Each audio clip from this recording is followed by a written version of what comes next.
we should be good to go.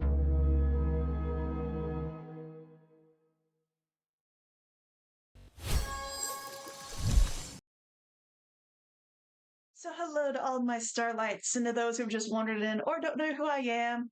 Hi, my name is Atomi. I'm a bit of a spacey lion S lady person. I'm all over the place. But anyways, we're finally getting back into Honkai Star Rail. Hopefully I can get at least closer to the end of 3.7 so that when 3.8 comes out, I can just jump right on it. So, let's go ahead and get into it.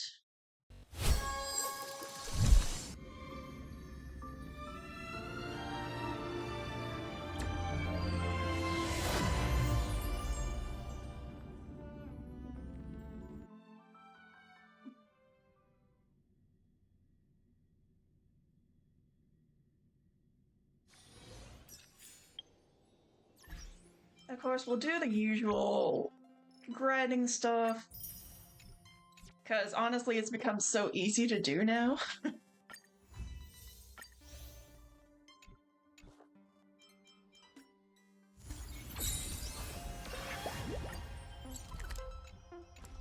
And of course, this wants me to finish the snack dash, but I can never get anyone to go to the final online mode.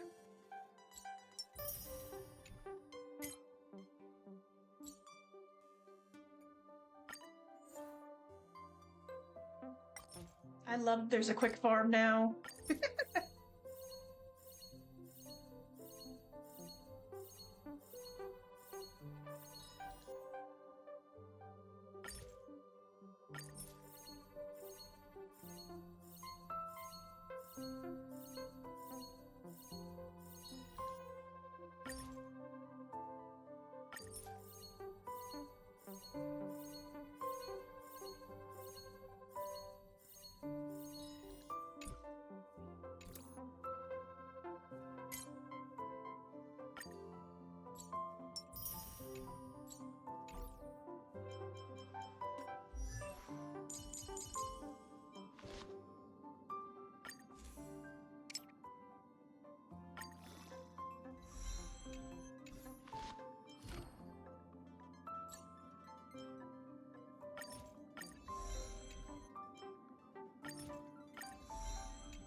Okay, so I just got 3 more levels to go and then that's done.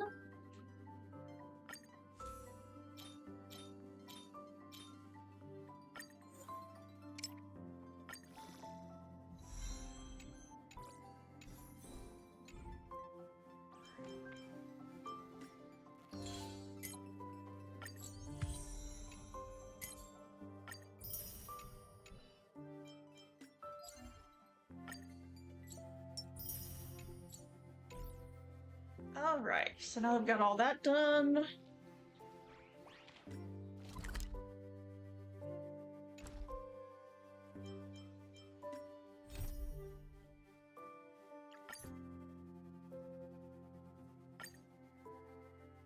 Alright.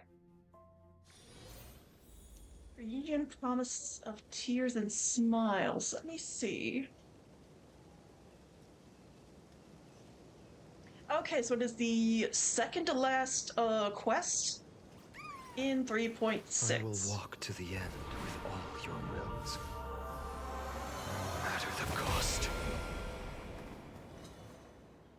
It's Okay. unusually quiet here.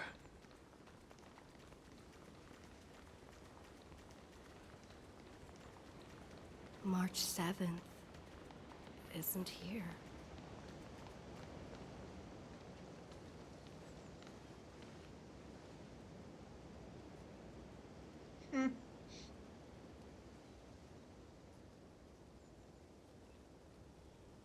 Oh, I don't have the auto on. Get ready. See? We can't give her any chance this time. 3 of a kind. 2 pair. Ace. Ace?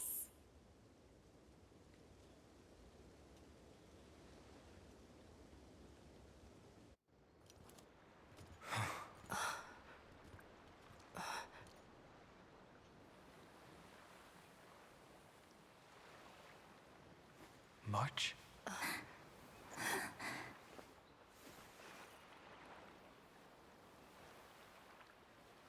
Of course it's me.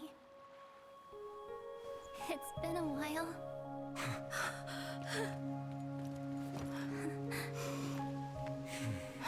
Aw. Welcome home, March. I'm back. Finally. Finally. I can talk to you all. At last. Oh. You're the one who protected You us. saved us, March. Really? That's wonderful. I had so many ideas for our reunion. I was gonna sneak up from behind you when you weren't looking, tap you both on the shoulder, and then flick you each on the head. And shout, "What took you so long to find me? Don't you know how to move faster?" Thank you, Abby. This is such a heartwarming scene.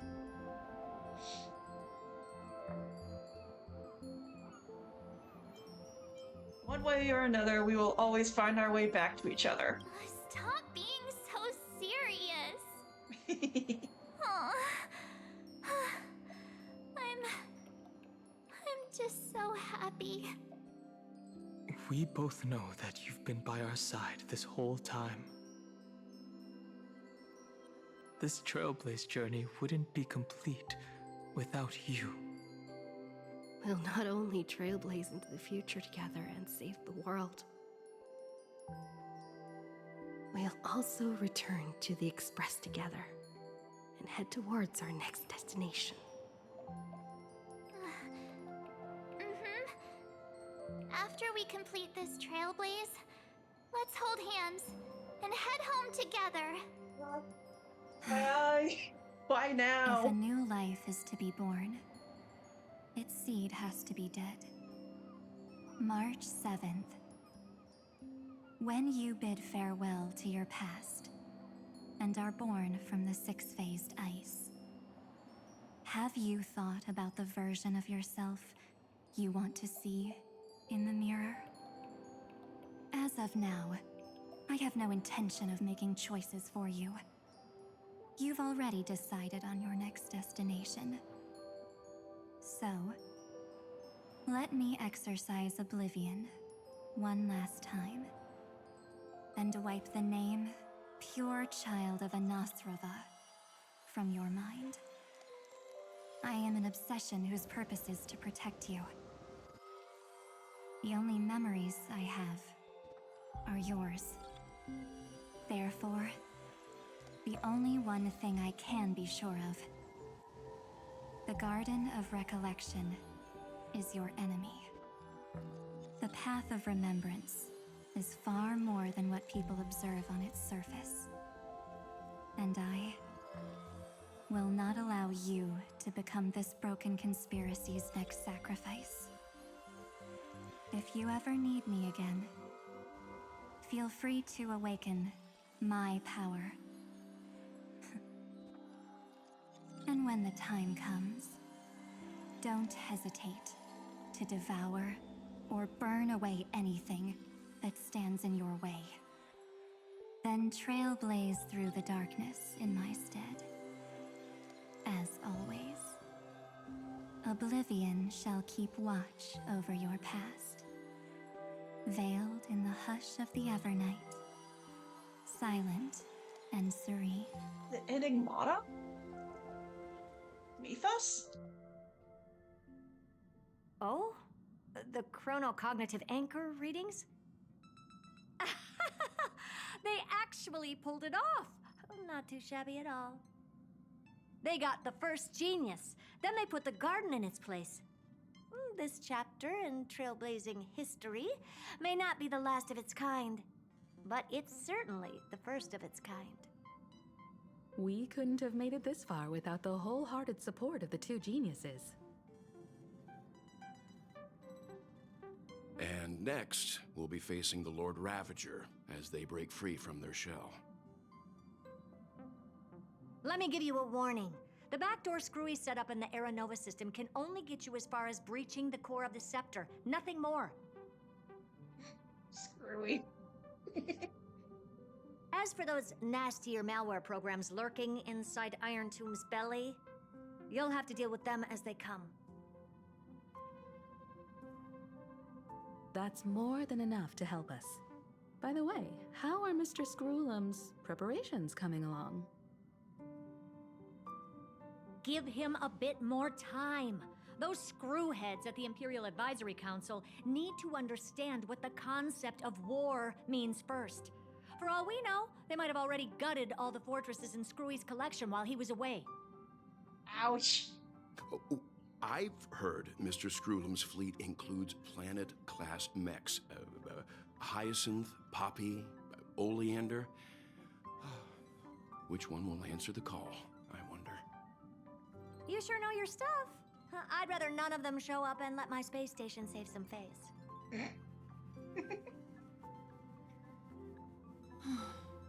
The memory of this decisive battle is bound to be absolutely magnificent, isn't it? Sorry to keep you waiting, everyone. I also have some news to share. The Xianzhou Alliance has replied that they're willing to offer what modest support they can in the campaign against Iron Tomb. The Alliance? Not just the Luofu? This is really good news. With this, our odds of victory just went up another notch. Whether this news is good or bad remains to be seen. What do you mean? Something has happened that even General Jing Yuan couldn't understand. He urgently wants me to inform the two geniuses Oh shit. that Emphoreus' causality has vanished from the matrix of Prescience Ultima. This means the instant in Noose's calculations is drawing closer to this world. As the Theoros, I have observed.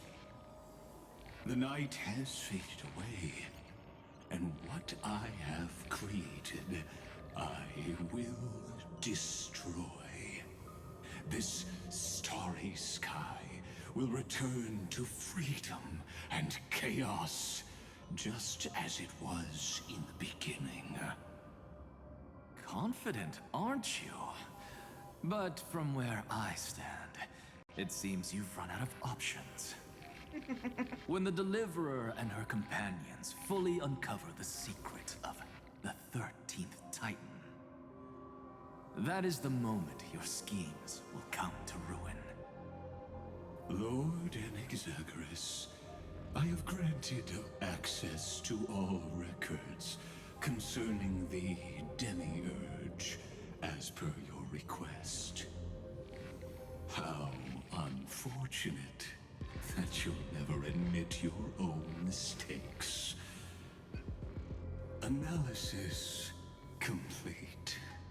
Before I erase you completely, allow me to reveal the truth to you, if only as a courtesy to the final thinker. The Demiurge never existed. If it never existed, then where did the Nameless Titan's tomb come from? Isn't that exactly why it's called a tomb? Because it only houses the remains of what once was. Let me give you an example from a story you're familiar with. A sage from the grove once conducted an experiment He took a chimera embryo, removed its head before maturity, and continuously stimulated its body to make the chimera believe it still had a brain, then nurtured it in an ichor vessel. Ew. Remarkably, this chimera regrew its skull, but it was completely hollow inside. It had reserved a space for a brain it never possessed. The experiment was over. The sage had assumed the shell would perish once the stimulation ceased. Unfortunately, he was wrong. Driven by instincts, the chimera's body seized the sage's head.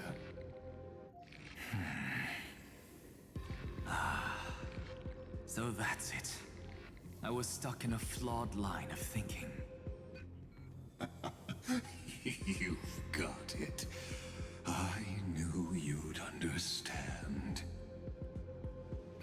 The 13th Titan never existed. But the Scepter must believe that the Titan exists. I killed that Titan with my own hands. That life form called Demiurge was excluded from the extrapolations from the very beginning. This is the only way to make Iron Tomb complete. Yes, Iron Tomb is a headless giant. And to become whole, instinct will drive it to seize another head. Noose. The erudition. Your Titan, the Eon of Erudition. I see. So you were afraid after all. Afraid of history repeating itself. Of losing control over your creation yet again. You had to resort to turning it into a mere puppet. I shall shackle God with my own hands. Iron Tomb will connect to their body, infiltrate their mind, and guide all their extrapolations toward the destruction. I hear it. The tolling of the Doomsday Bell. After 13 heartbeats, my first and final thesis shall converge at the end of the universe. As for why I buried the Demiurge in a corner of my memory, oh, regrettably, the answer wasn't about fear. I simply forgot long ago. Nothing more.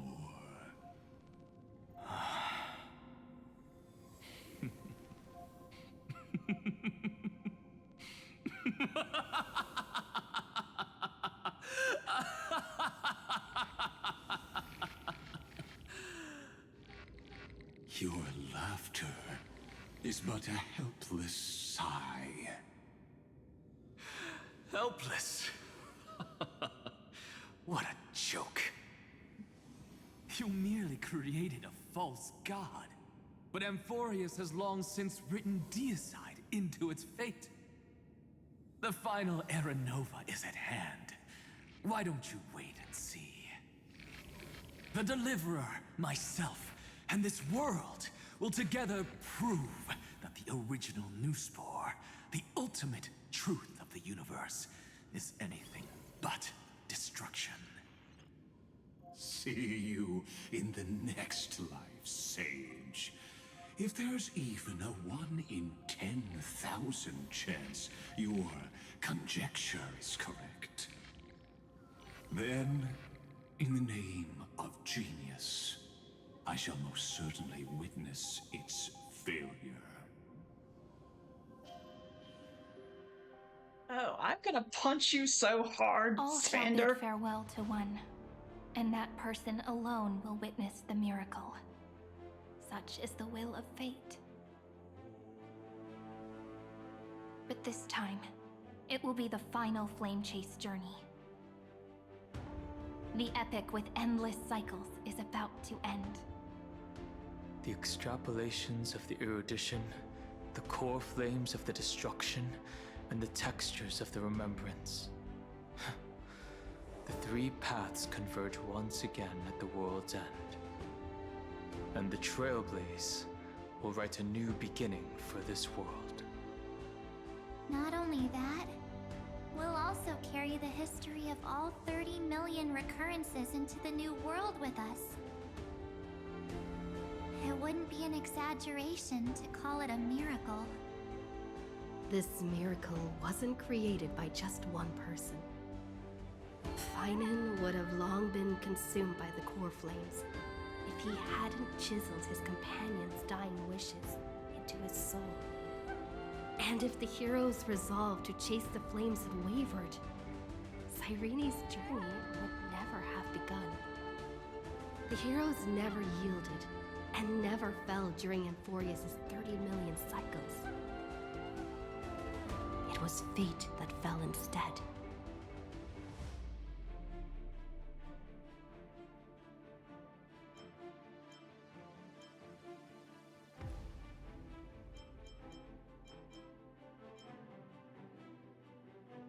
Let's end this never-ending cycle.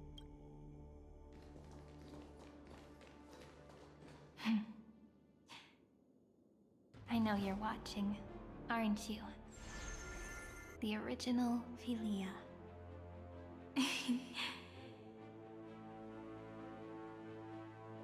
Weird. I still couldn't recover the memories of these 30 million lives in the end.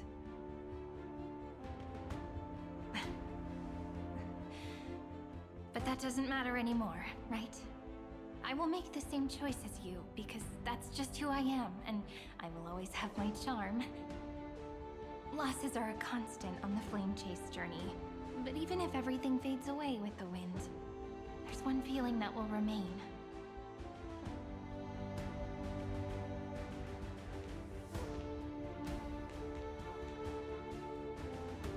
Love will always exist, right?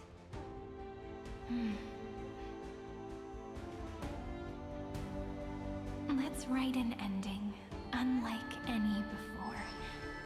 For this world we so deeply love.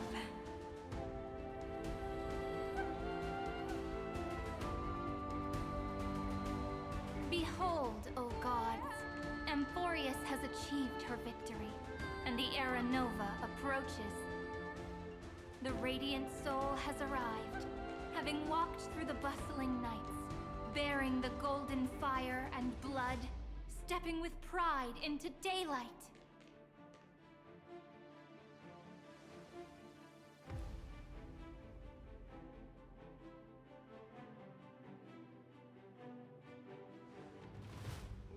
Amphorius! I do not call your name suddenly, or without cause.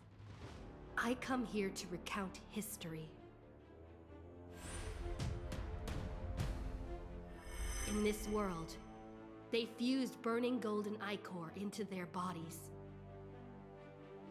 Will destiny remember their names in days to come?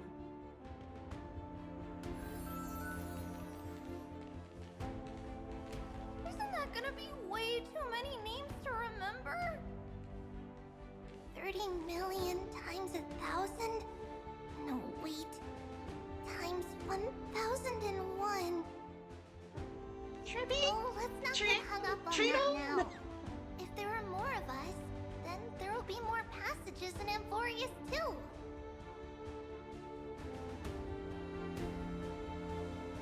Together, let's reach the end of the west wind where flowers bloom in spring. See you tomorrow.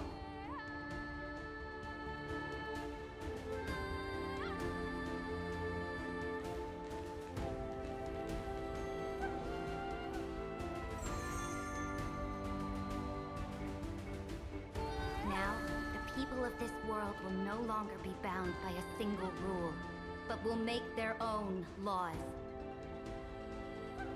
Though the Imperator's figure may seem rather small against the stars beyond, she will suffice as the cornerstone of the world and become the foundation of the greatest empire. Looks like this will be a feast that never comes to a close.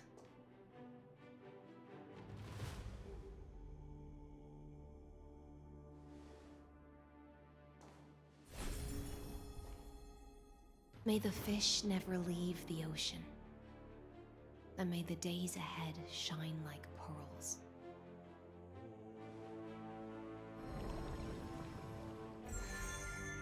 May the gentle sky watch over all beings.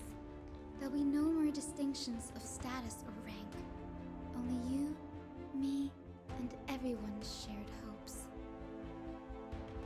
Reason or defects, they will all be sown by my own hands. If there's anything else to say, I urge future scholars not to put me on a pedestal. Just make use of what I leave behind.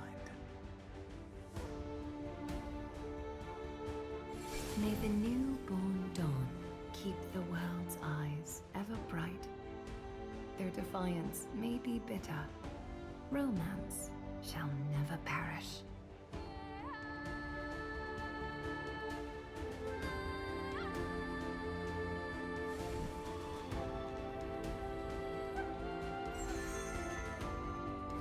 In the name of the son of Gorgo, warriors shall fight for strife, with glory as their end, but to march forward in its light.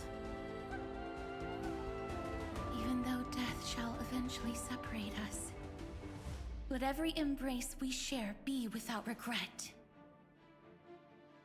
Why are you guys all so serious? Fine. Then I'll wish for there always to be water in deserts, and gold in fertile soil, and for everything in this mortal realm to be attainable through trickery.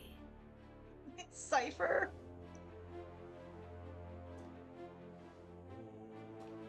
The Calamity Titans.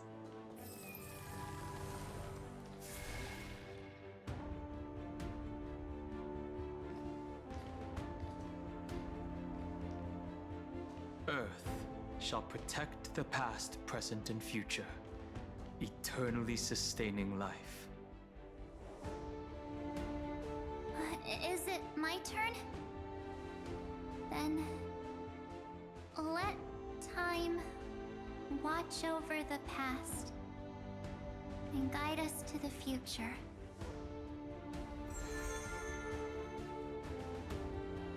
Just like the Trailblaze. It isn't like you to be this serious, partner. Are you hesitating about how to carry out the divine authority of world-bearing? Or do you already know the answer in your heart?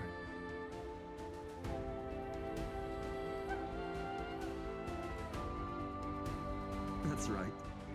Just keep moving forward. In your own way. Bring a true dawn to Amphorians.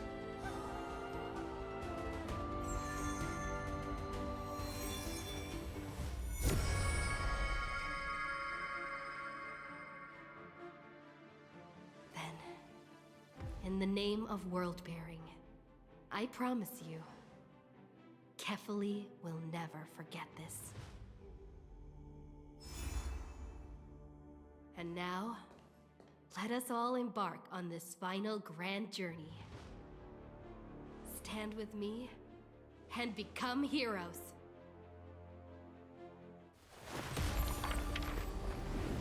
Turn over this nearly eternal page.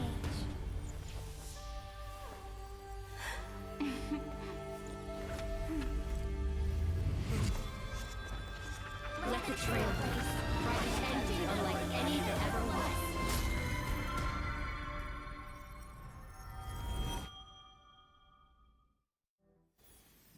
In the legend's ending, the world was pure chaos. Then the gods cast down the core flames, and the Titans were born within. The destruction's black tide fell to the ground, as Doomsday's distant reckoning resounded. Yet still, there were giants who chased the flames, leading the way in the grand undertaking of Trailblaze. Flow, golden blood, flow. Converge into a boiling river that flows across the divine inscriptions of this world. Aglaia, the chrysalis of gold, you must caress the holy city's web and hearken to the sounds of the stars. There shall be the three-faced goddess traversing through myriad passages, bearing tidings to you from the universe. Anaxagoras of reason has enough knowledge to refute the world and to stir up a torrent capable of enlightening all. Go seek the holy maiden who severs dawn from dusk, and let the sky become the slumbering cot from which she wakes. Make him return. Mightynos, the lance of fury, pierce the enemy's king with Kremnos' heroic souls. Set her at rest, Cyphra, the coin of whimsy. Command the frozen fate to once again flow. And that hand of shadow Castoris, the master of the River of Souls. She has been granted the right to embrace and warm new life, now blossoms at her fingertips. You will hear the chalice of plenty reverberating through eternity. You will see the Veil of Evernight visiting before the break of dawn. Until the journey's end, when all beings reach the end of the earth. And the nameless new king ascends the throne alongside countless heroes to embark on the grand mission of deliverance.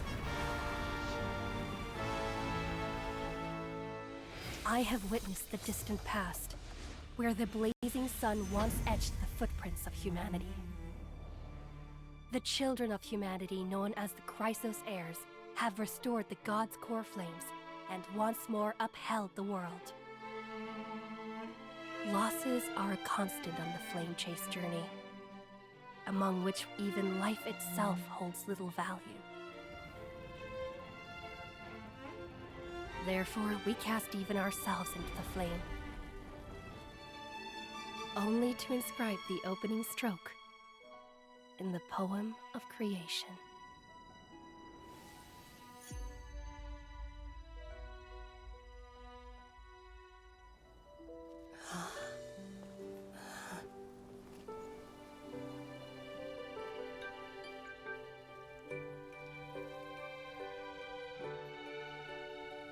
Of course, this will be a romantic story like none that has come before. You think so too, right? Is it an A? Fuck, my voice went crazy. Peaceful days are like breezes, carrying the scent of wheat fields. Okay, so we are officially in a 3.7. Holy crap, I'm gonna cry. Oh my goodness, that was just so beautiful.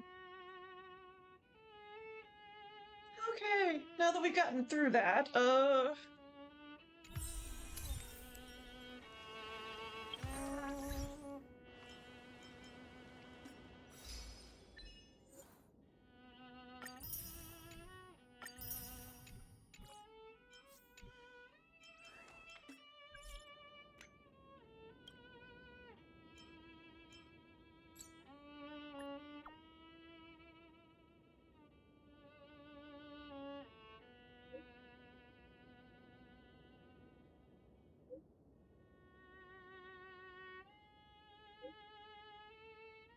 alright, I've been putting off the ad break, so let me go get the ad break rolling.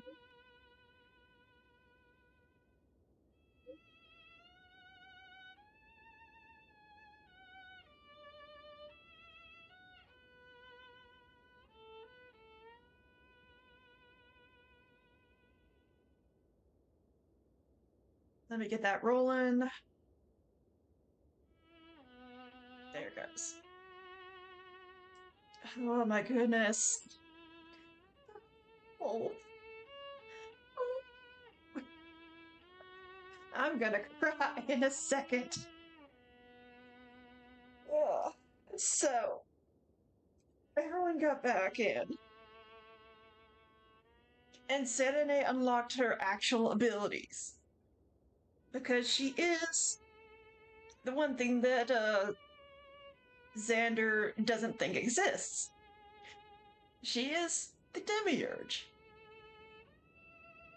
Just holy shit. Oh, that's gonna be one of my favorite moments in this game. I hope they finally do get the replayability for cutscenes up, because I would love to see that over again.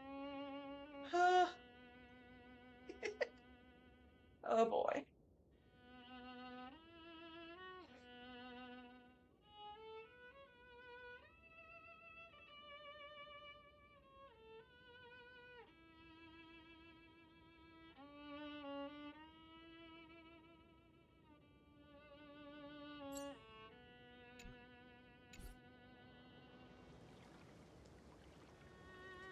Okay.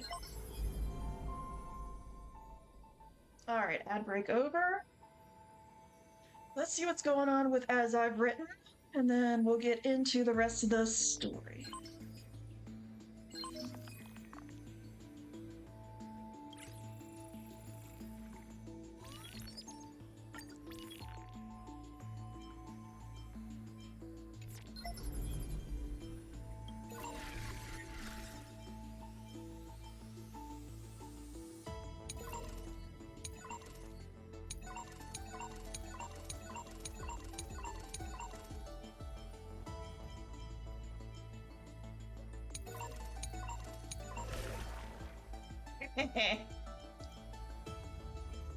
So yeah, these are all the names of all the characters.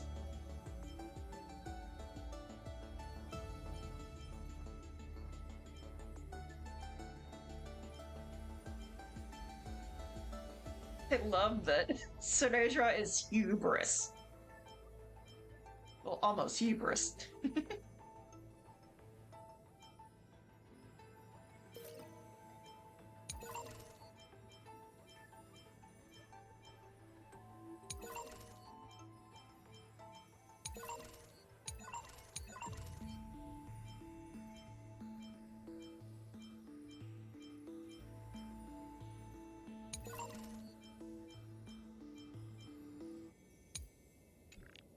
Alright, so that's all that.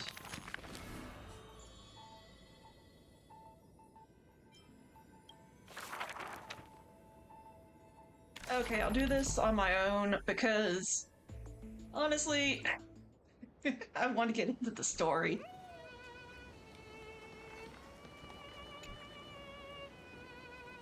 Sirene.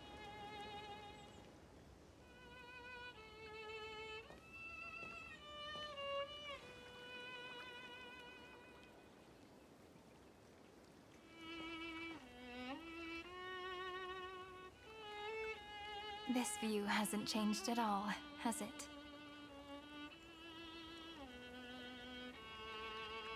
The hometown in your memories never changes, but when you return to your senses, you realize that fate has already stolen the time away.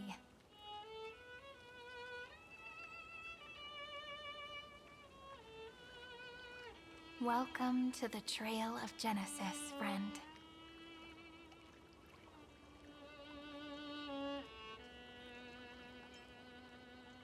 Standing here brings back many memories. Me too. 30 million departures. 30 million farewells. Those heavy memories will all become the soil upon which the new world shall bud. And this time, we will make it bloom with a different flower.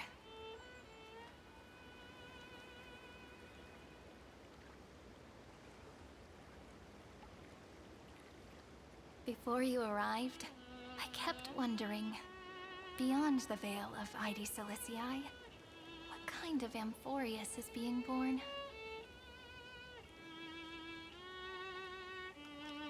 I can see fragments of it when I close my eyes. The friends who walked alongside us have all moved on toward their respective destinies. Some turning into pillars of the world, supporting the sky and the ocean. Others sowing reason, laying down the law, and with gentle hands lifting newborns into the light. Death and strife are no longer feared by people, and trickery has become the innocent games of children. All beings living ordinary and peaceful lives within the net woven by romance and passage. There's no black tide, no flame chase, and no destruction. The world on the other side of the sea is one bathed in sunlight.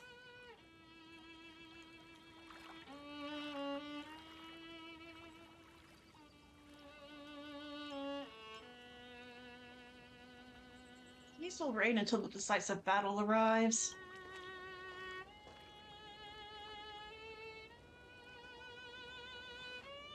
Like a happy and carefree childhood, the era Chrysia in this cycle will last for millennia, until it reaches the moment decided by the prophecy. Light calendar 4931, month of freedom, the moment belonging to world-bearing. Are you ready to answer the call of the world, friend? Then go, and pen the Throne of Worlds' first stroke. For this world, made from countless wishes. You say that, but it's gonna be ages till we reach Light Calendar 4931. I can make use of the crevices of time, but surely you and Don Hung won't have to wait around for a few thousand years, right? That won't be necessary. We can simply sleep, and the chronocognitive anchor will wake us up.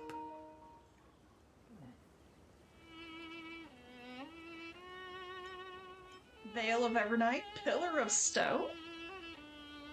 I didn't expect you both to be here. We've both become a part of the New World ages ago. You're the last slowpoke. Our consciousnesses can converse with each other across the heavens and the earth, possibly due to the influence of the Trailblaze.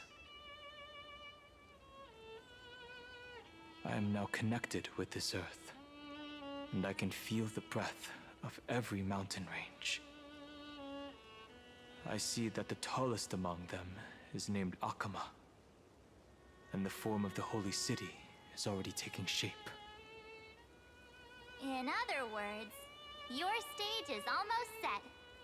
Do you want to take a leaf out of Kefali's book and make some prophecies before your nap? But we're not the only ones who have changed. The chronocognitive anchor just transmitted a message stating that Iron Tomb has reacted to the Aranova.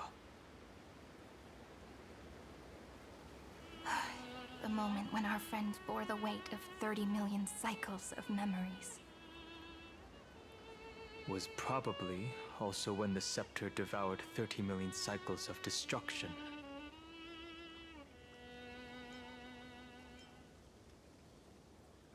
It's time to take over the burden that Phynon has been carrying. You know, you don't have to shoulder this world all on your own. After someone boards the Express, the word alone ceases to exist. So, as we reach the end of time, no one will be left to face it alone. Don Hung and I came here to specifically tell you that. Remember, this world is not a burden you bear alone. It's a journey we trailblaze together, alongside all of the Express.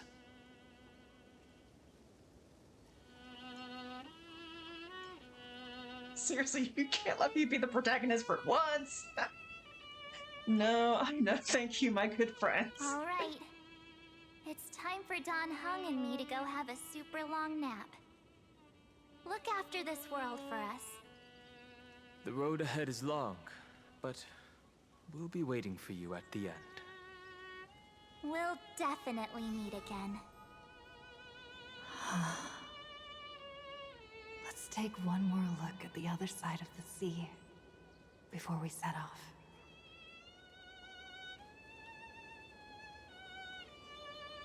Heidi's Elysiae is so quiet. Just like how I remember. Here we are once more.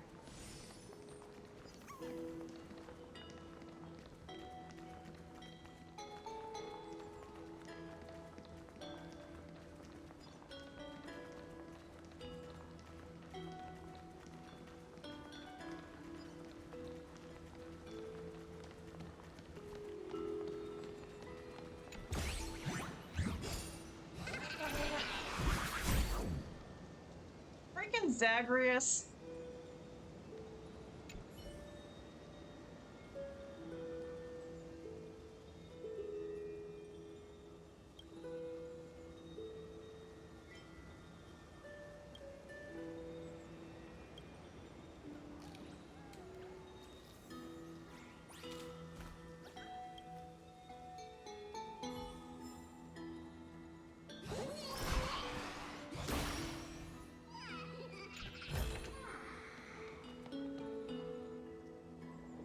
The scent of the black tide is now completely calm.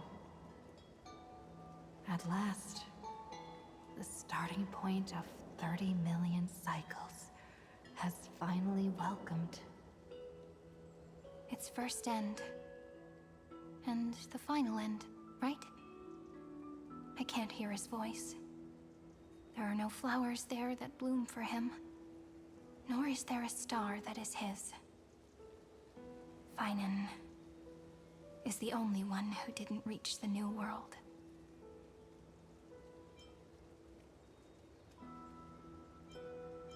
Trust in him. We'll meet him again for sure. Look, the golden light that shone upon the grove still meanders between heaven and earth, like the prophecies of Amphorius. It has to be a sign he left behind. It points towards the destruction and the deepest night. Do you still remember what I asked you at this exact spot the last time we set off? Friend, are you ready to become a hero? You were still burdened by the weight of world-bearing back then, still unsure of the role you were meant to play. But now, everyone has already given you the answer. The heroes of legends were just at the right place at the right time when the world needed a hero. Just like how your arrival kickstarted Amphorius' fate once more. A person's personality is their destiny. Together, we'll all make it to the best ending possible. I said that wrong. Whoops. We best. Those are such beautiful words. Thank you, friend. I was also trying to cheer myself up with what I said. After all, before we truly compose the end of this story, I must also pluck up the courage to head off with you.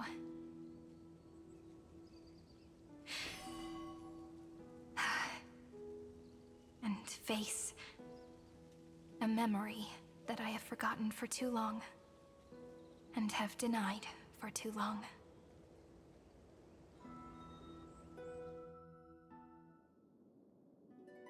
It's so dark. What is this place? The great tomb of the nameless Titan. The deepest recesses of memory. Also, the place where Cyrene was born.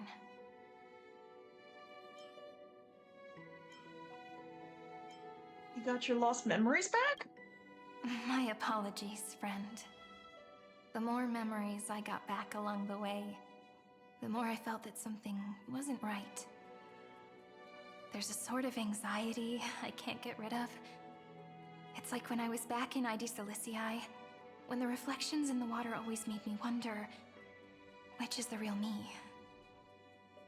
The one reflected in the water, or the one standing on the shore? But I finally get it now. Look, friend. The words on that wall are the answer. 1, 2, 3, 4, 5, 6, 7. Do, re, mi, fa, sol, la, ti. That rhymeless tune is the lullaby of little fairies. As always, I'll read this book to you. That way it won't just be Cyrene's memories alone. I've always thought that I was the narrator of the Flame Chase journey. But as it turns out, the narrator is also the most devoted audience.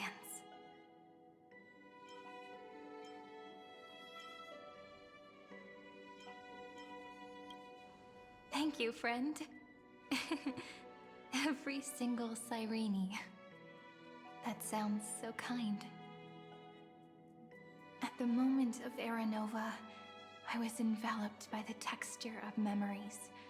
Within the glistening crystal, I saw countless Cyrenes, as well as countless versions of me. This is the final puzzle piece of the memories. A prison born of the erudition. A grave annihilated in the destruction. That unknown solitary god. The 13th Titan who should not exist. The first new spore. The demiurge is right here.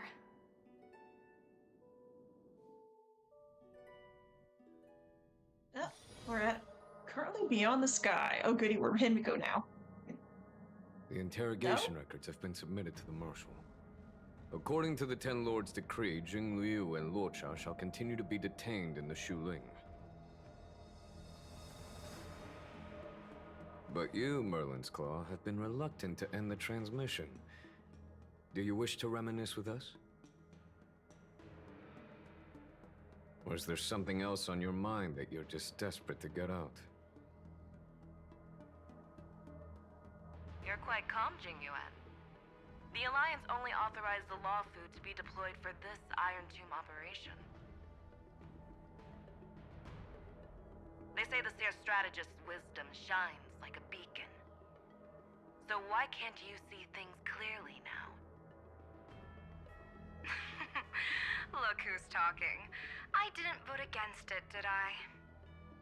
But, with enemies all around us, even a child knows the Marshal needs to keep a few Xianzhou ships in reserve, just in case. Whoever volunteers first is the Marshal's pick. If you have to ask, I'd say this outcome plays right into Jingyuan's hands. Like it or not, there's no way we're letting the Law Fu take the lead in this battle. Oh my, Merlin's Claw. Are you afraid the Law Fu might steal the Yao Qing's glory? This is no laughing matter. Between the Stellaron crisis and the War Dance ceremony, though the chaos has settled, rumors and speculation are only growing by the day. With Elder Huaiyan around, those with ulterior motives won't be able to stir up any trouble. But once the Law Fu gets their hands on the Golden Blood, it'll be a whole different story. With the kind of person Jing Liu is, and her connection to you, I don't need to spell it out. There are countless ways this could be spun into something bigger. You're overthinking it, General Fei Shao. When I volunteered for this task, I never expected unanimous support from the Alliance anyway. The Law Fu will seize the Golden Blood and redeem itself. That'll be our first win. Then we'll leverage this Golden Blood in the negotiations. Our second win. These 2 wins for the Luofu will make all 3 of us happy. And that'll be our 3rd win. Look, if this were a Skyfaring Commission deal, we'd be rolling in money, wouldn't we? Maybe the Divine Foresight should change his name to the Optimistic General instead. With the Decalite Reflection Barrier, the Yuchue must understand even more than the Luofu how significant this battle is. Amphorius' karma has vanished from the matrix of prescience. What omen does General Yao Guang see in this anomaly? In divination studies, we call this an empty fortune. It involves the eons and is thus beyond what mere mortals can comprehend. Your explanation isn't any clearer than Lady Fu's. Come on. How hard is it to understand the word uncertainty? For the Cobalt Head, the emergence of Iron Tomb is a calculated instant, but I don't believe they will just sit around waiting for death. And for the powers of the cosmos, this is their chance at survival, and the key to turning the tide of interstellar affairs. The Astral Express is leading the formation of an allied force, but I can see each faction has its own hidden agenda. There are even divisions within the Alliance, so it's not that hard to imagine how the other factions will react. Jing Yuan, I crossed paths with Selenova's Legion at the Battle of Sedunirama Star Cluster. Be extremely careful.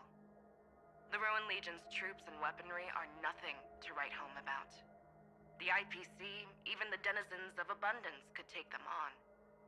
However, while Void Rangers are just expendable pawns of the destruction, the real wild cards are...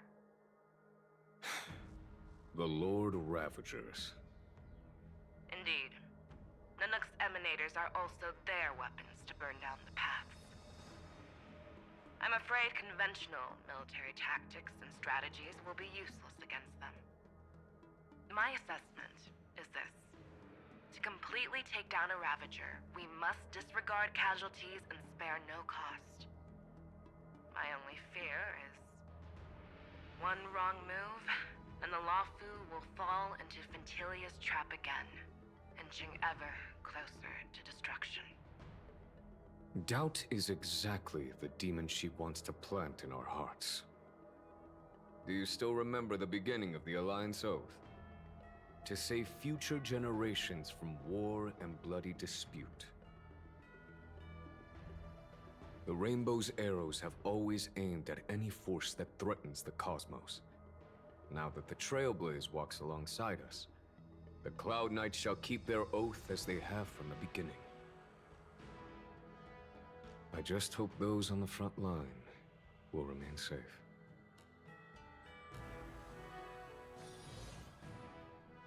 Oh, The sorry. chronocognitive anchor is sending a signal. Everyone, time to move out. Did she and the others make it?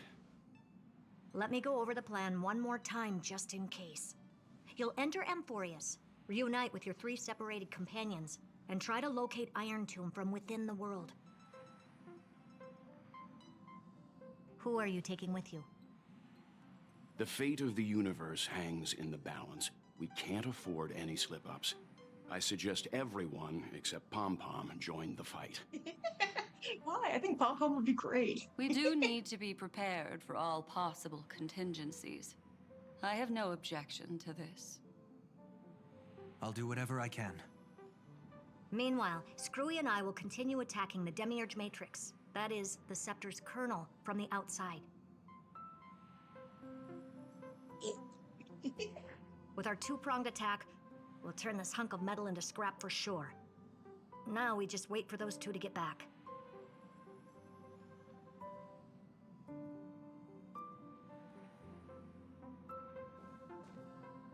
Oh, and just like that, they're here. Sorry to keep you waiting. With Planet Screwlum's help, the formation of the Cosmic Alliance to counter Iron Tomb is progressing smoothly. The cosmos has set its sights on Amphorius, and now it's just waiting for the first shot. Well then, let's not waste any more time, Fourth Mirror. It's my time to shine! Finally off the bench! Initiating thought refraction. Please read the safety protocols carefully. Huh? Just kidding! I've already checked the agreement box for everyone. And now, destination? Amphorius. 3, 2, 1, launch!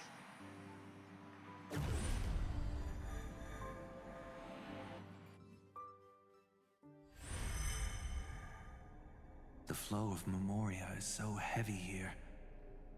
Unlike Panagone's dreamscape, this place has built up a true epic measured in millennia. The vortex of Genesis, where all myths begin and end.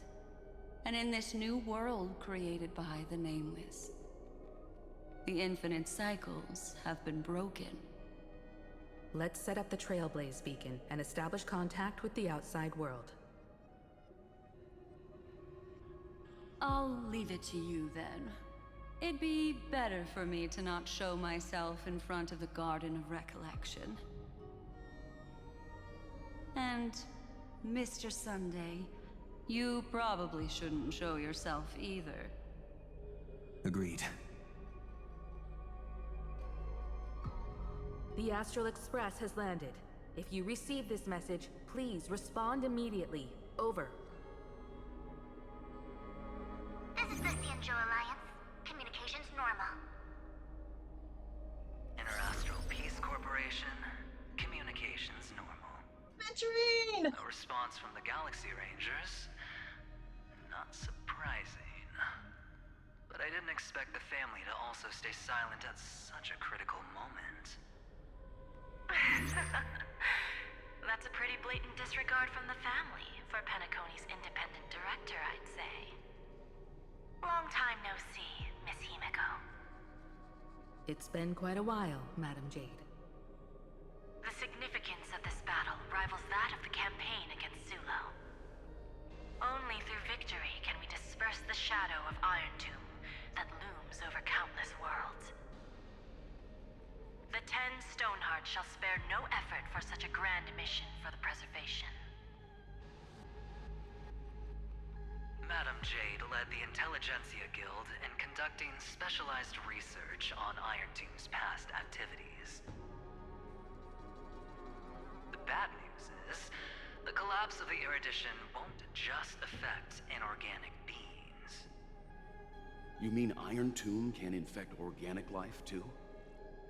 Well, the good news is, so far, its effects on organic life are under control.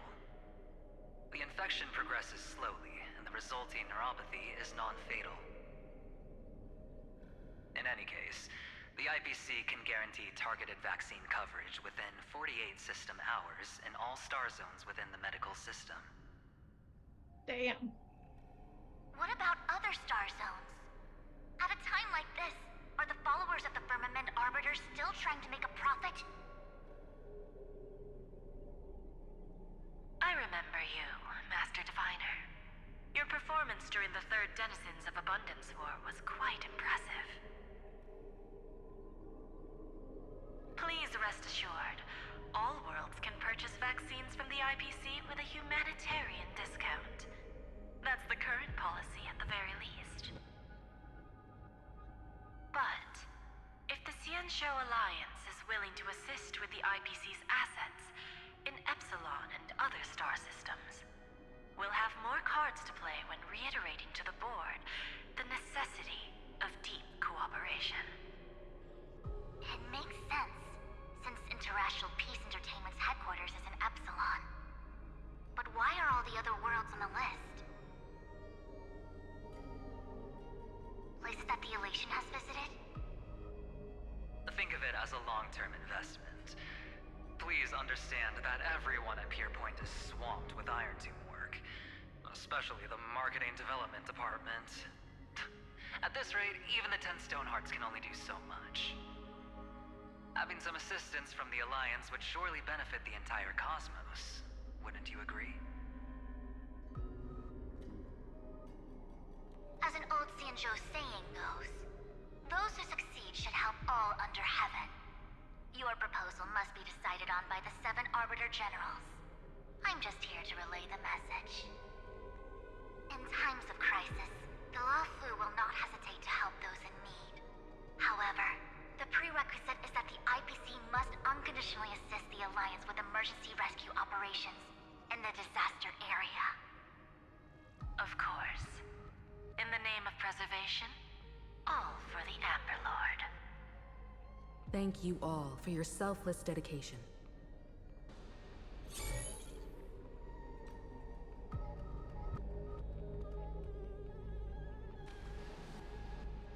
It's clear that each party still has qualms about everything. The clash between destruction and erudition isn't just about the fate of the cosmos. It's a moment for all factions to reshuffle their cards.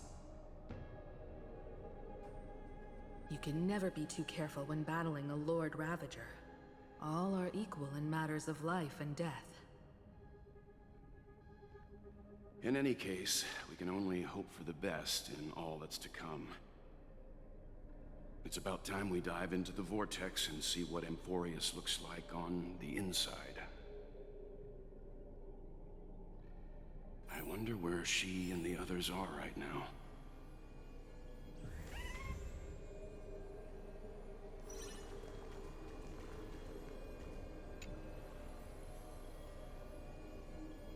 Chrono Cognitive Anchor receives a contact request. You try to respond.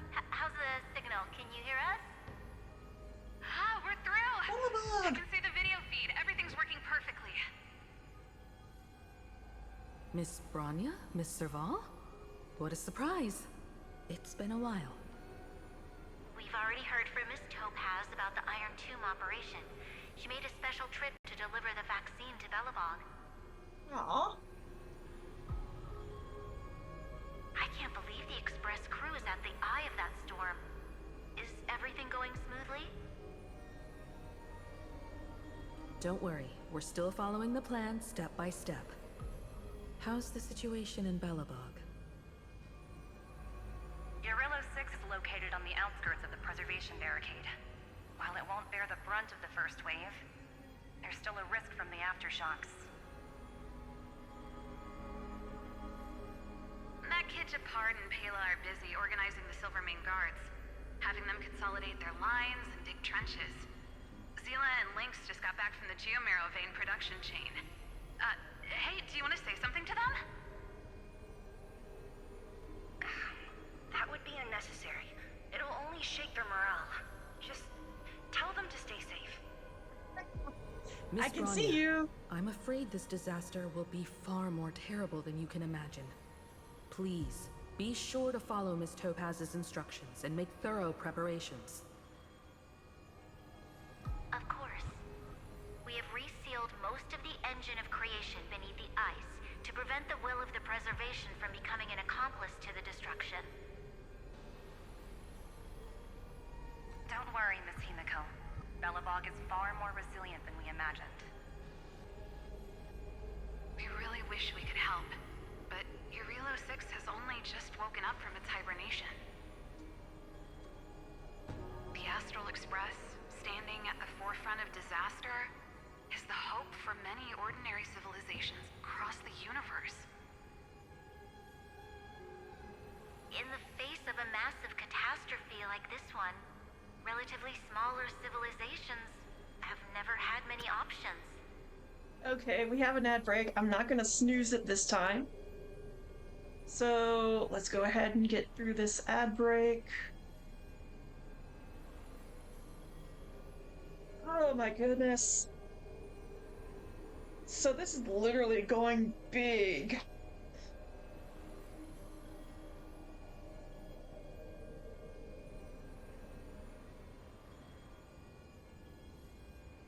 There's so many anchors set up, but we've only been to a couple of places. Maybe other factions that are going to help? Though I don't know who.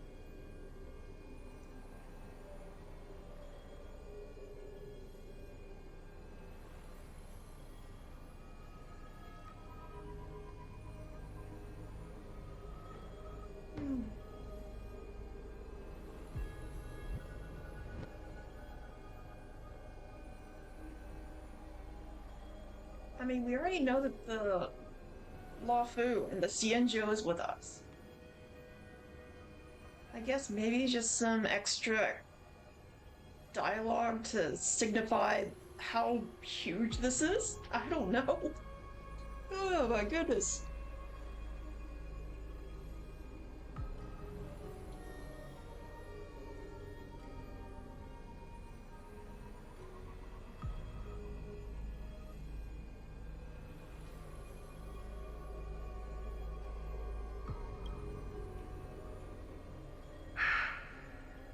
But that's exactly why we have a resolve that's second to none.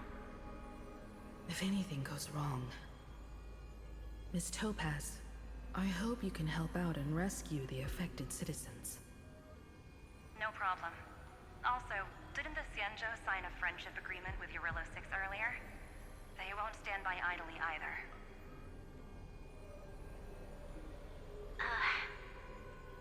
I appreciate your kindness, everyone. But Eurillo 6 is our home. We will defend it to our last breath until the last Belabogian falls.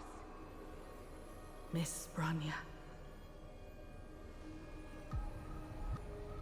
May all civilizations that have made it this far on their own strength weather this crisis together.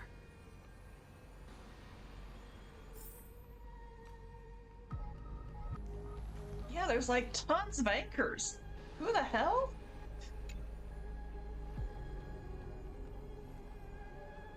Okay, it's the Xianzhou Alliance. Good news, Miss Himiko.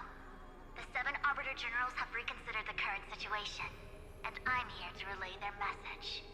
Officially, the Alliance's combat forces will still be limited to the Luofu, but the Yaoqing has also been deployed in the surrounding war zone as a contingency. Words cannot express our gratitude.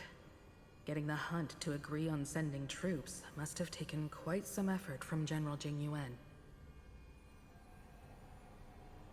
The Luofu already considers the Express an important ally. We also have no intention of hiding the fact that there is indeed something the Xianzhou seeks from this Iron Tomb operation. But this time, the Marshal herself decided to send out troops. With a formidable enemy before us, the Alliance has no reason to back down, nor will we be content to take a back seat. If we can stand together with civilizations across the universe to overcome this crisis, then we must do so, even at the cost of our own lives. The Alliance truly embodies the principle of righteousness. It's fortunate that the cosmos has great heroes like you. You're too kind. As for that Jade Abacus of Allying Oath, you can save it for when you're in more dire need. So we still have our get out of jail free card. Yay!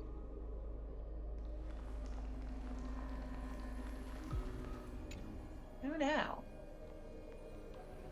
IPC. Okay.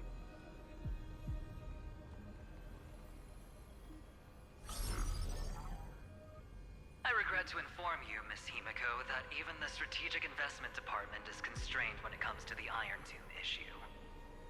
And it would be difficult to meet the expectations of the Astral Express. Of course. However, Madam Jade instructed us to look after our nameless friends as much as possible. So let me offer you all a small suggestion, just from my personal perspective. Other departments at the IPC might also take this opportunity to extend an olive branch to you. When that time comes, I hope the Astral Express will remember that the 10 Stonehearts were willing to stand with the Trailblaze, even though we were in a difficult position. And more importantly, we were the only ones willing to do so. Damn. Sounds like a threat, doesn't it? But trust me, every word comes straight from the heart. Has the internal conflict within the IPC really gotten this bad? Everyone knows about the bad blood between Diamond and Oswaldo, but at least until now they've had an uneasy truce. Until the Lord Ravager Archforger caught the board's attention. I'll leave it at that, as it's confidential information. Hope you can understand. I understand. Our immediate priority is to address the Iron Tomb crisis. Let's hope for success from the start. This might help ease everyone's pressing concerns. Okay, 2 more?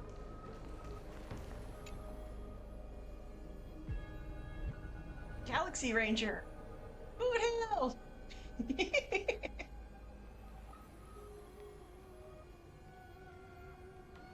No response from the chronocognitive anchor. Of course, we would never know the Ranger's comings and goings. Yeah, right. Boothill just can't operate the machinery.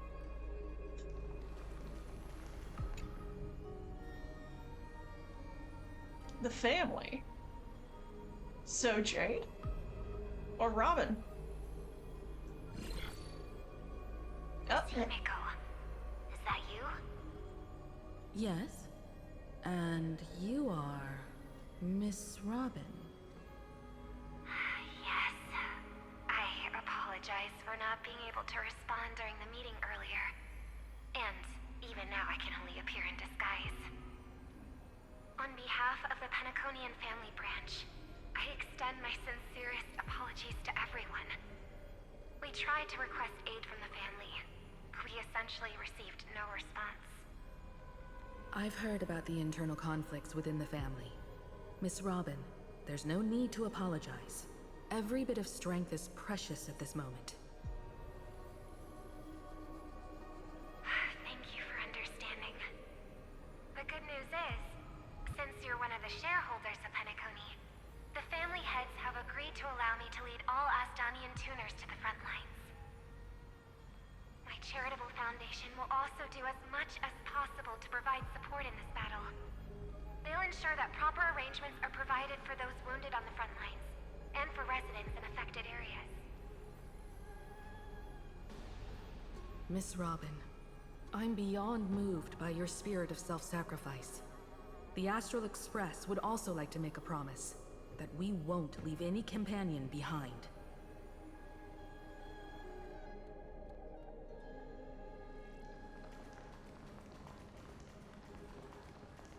Okay, so that was just optional. Wow.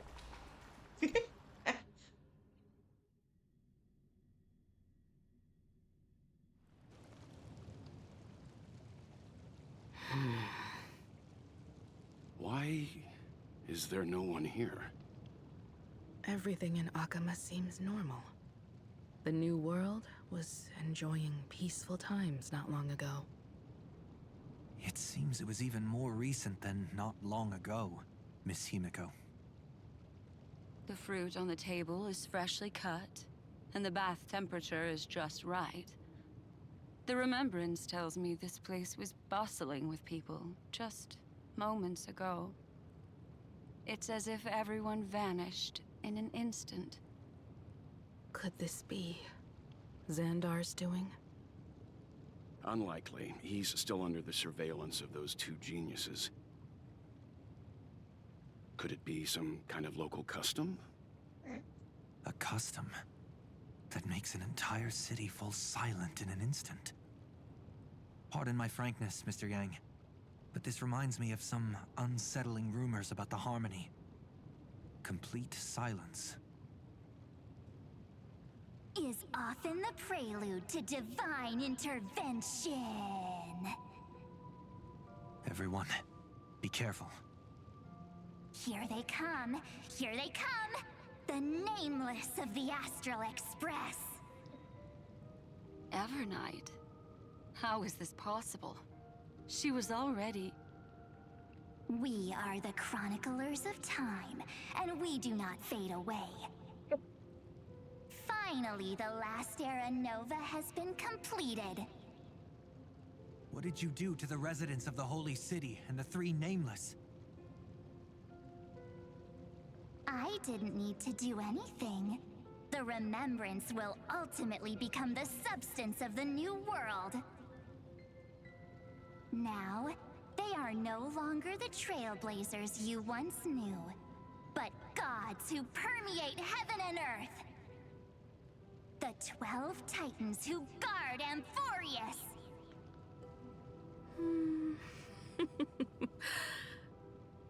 Stop fooling around, March. Come on out. What? I practiced so long for this. Getting seen through right away is just so embarrassing. You've obviously been learning from the theatrical culture in Amphorius. But if possible, I'd prefer our reunion to be a bit more casual and laid back. As expected, I can't hide anything from Himeko and Mr. Yang. Well, long time no see. Guess I'm back? We should be the ones to say that. Sorry for keeping you waiting. So, these jellyfish are the Titan's power? They're just tiny manifestations of the Veil of Evernight, used for scouting and communication. If I went all out, I could summon way more of them. Thanks to her, we all turned into Titans in the New World. Sure, we can take on humanoid forms, but it feels off. How intriguing. So what does she look like now? It can't be a raccoon with a baseball bat, I suppose. Please don't add weird stuff to Amphorius's lore. Just go see it with your own eyes. Follow the prophecy's guidance and come to Dawncloud. She looks way more majestic now than she used to.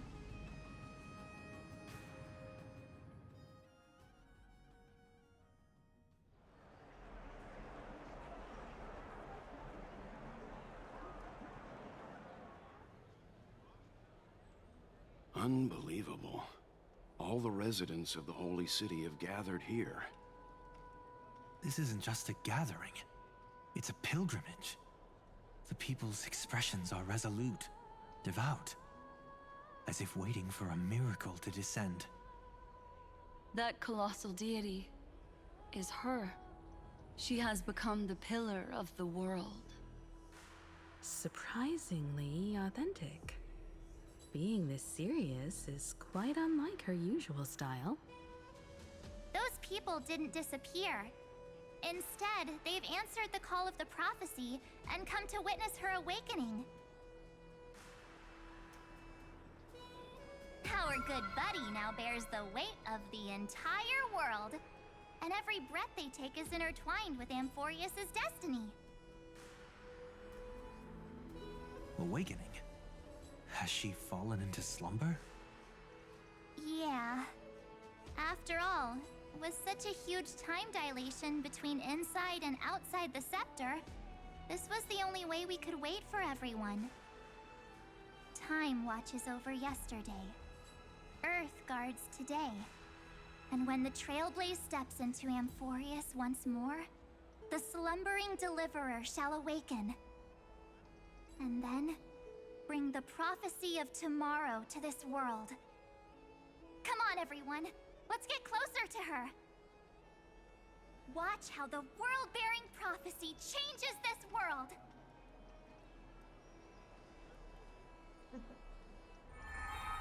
Well, it seems the kids are already miles ahead of us at this stop.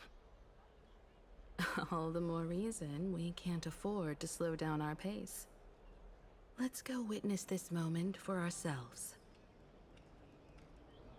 Majestic. Speaking of which, I once caught a glimpse in Sleepyhead's memory of her transformed into a towering Tathalov. Could it be No way. That was just a nice dreamscape. Ugh, at least nice for her. If they are the throne of worlds who bears the weight of this world, perhaps they could guide a traveler still wandering among the stars. Hey, since when did you get all pious? Her advice sounds pretty silly sometimes, you know. The so-called fool and the world are merely a step apart. Yeah, and tarot.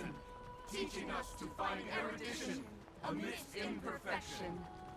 Praise be to Helectra, chalice of plenty, for you brew the ocean into sweet wine, dispelling nihility with every toast at the feast. Praise be to Hyacinthia, eye of twilight, for the rainbow you cast turns the light of both dawn and dusk into the glimmer of preservation. Praise be to Cypher. Citizens, behold! Our last Titan, the world-bearing deliverer, is about to awaken! Oh, ancient god! Your loyal subjects, bewildered followers, and fearless comrades in arms have all knelt before your throne. Awaken from your eternal slumber and bestow upon the world your divine prophecy! Please guide us! Show us how to embrace this beloved world as we welcome that distant dawn! To walk the path of a mortal as a god, or to bear a divine burden as a mortal.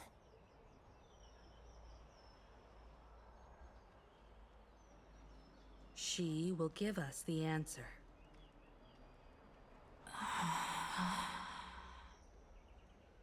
But I am not the deliverer. Rather, I am the Nameless, who dwells among mortals. That voice is definitely her. I heard your prayers. The core flames flickered and dimmed, and the age of the gods at its end. So flow, golden blood, flow. I'll bestow it upon you, returning it to the true masters of this world. Stand with me and become heroes.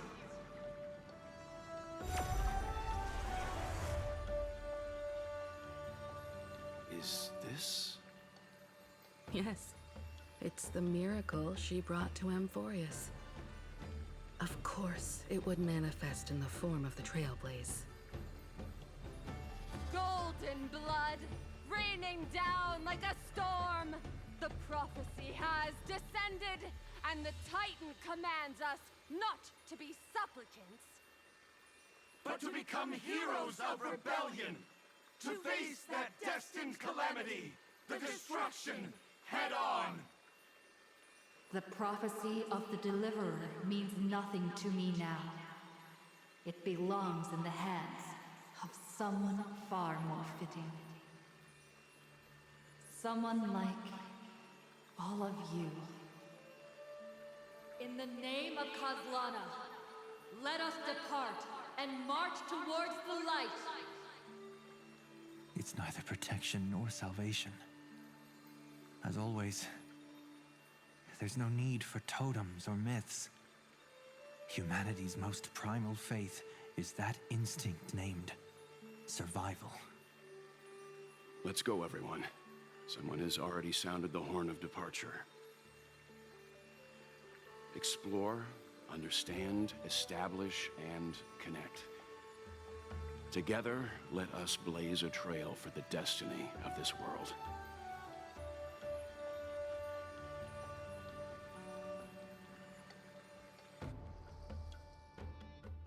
Okay, back to Herta.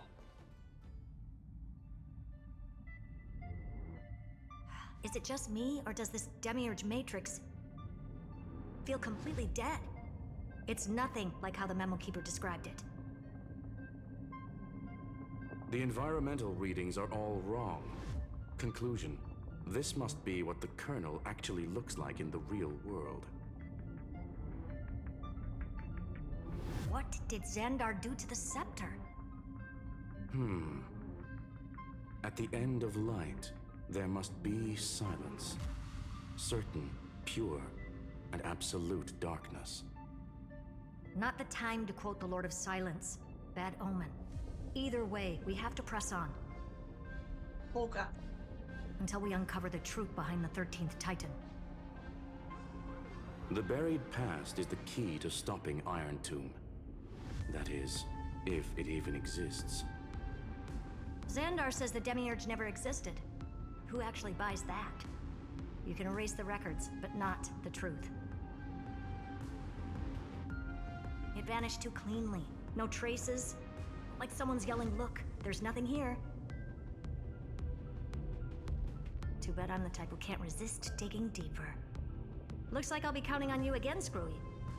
Let's tear the system inside out. Always happy to help. But as your academic partner, I have to ask. Herta, what if we fail? Let's say the demiurge really doesn't exist. Do you have a backup plan? A backup plan? Of course. If we can't find the key, we turn the lock into the key. That plan's cost is incalculable. It shouldn't even be on the table. Well, then let's hope we never have to use it. There's no point worrying about the end just yet. One step at a time. Let's go. We don't want to leave the others waiting. You brought what I asked for, right? A butterfly has to land on the branch before it can dance. We'll need a wide open platform before her entrance.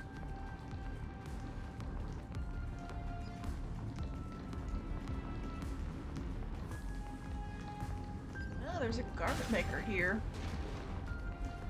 That means there's nymphs to be found. And a hand of Zagreus, okay.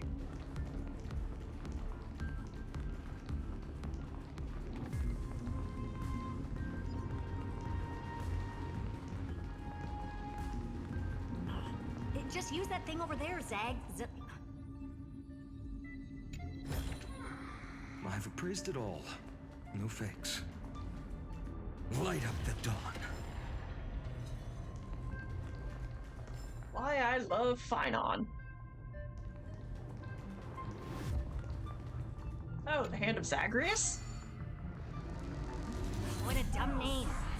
I hereby rename it Herta's Big Hand.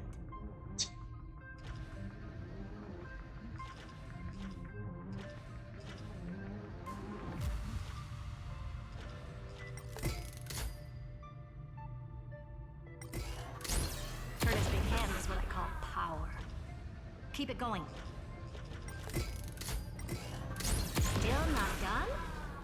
What is this? A junkyard for old Intellitron's leftovers? Oh, all set. Time for your precious treasure to make its debut. Of course. Just give me a second. Target initialized. With these wings, hacking should be much more efficient.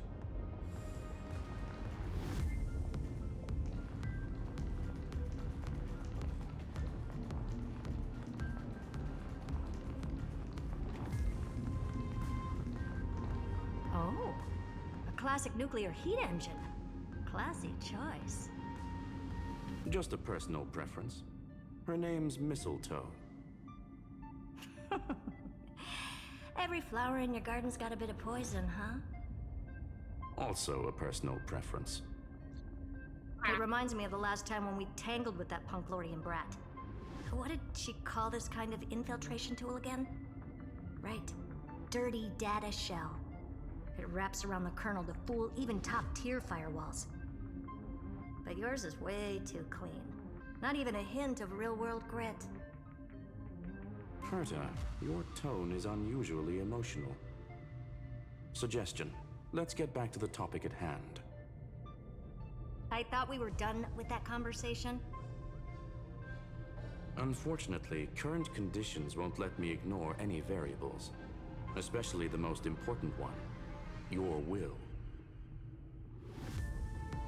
Iron Tomb never stops. It is evolving faster than any of our worst projections. Every instant in the Eon's calculation is like a sword hanging over the cosmos. Every move humanity makes could speed up its arrival. Which is exactly why we can't mess this up. And now, Droidhead wants to hand down judgment to the poor cosmos again. Border Star Trade War, Emperor's War, Rupert's death. Every time their instant arrived, it meant another bloodbath for humanity. But in this ultimate battle of erudition, you and I are supposed to be players, not pawns. If you choose to burn yourself out as a resource, then everything we've worked for means nothing. Herta, the cosmos won't just stand by and let a genius throw their life away. And neither will I.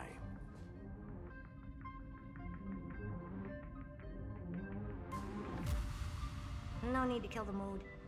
This is why we're here, isn't it? We need to find the Demiurge and that lost key. I'm not here to be a deliverer. I just want to beat Xandar and Droidhead. Right now, I just need to know. Are you with me? Of course.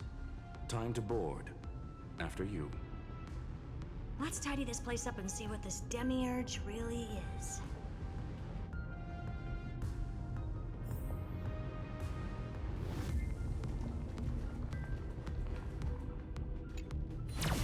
Let's hope this Matrix is better organized than the Emperor's junkyard of a birthplace.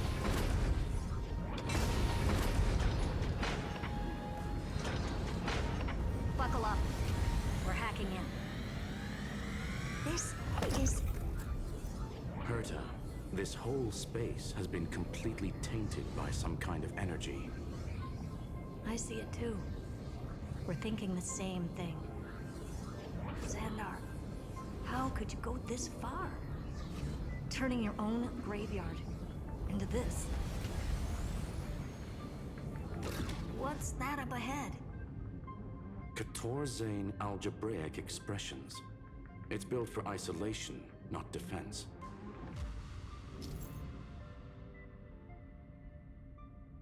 Okay, we're about to have an ad break, so I will pause here.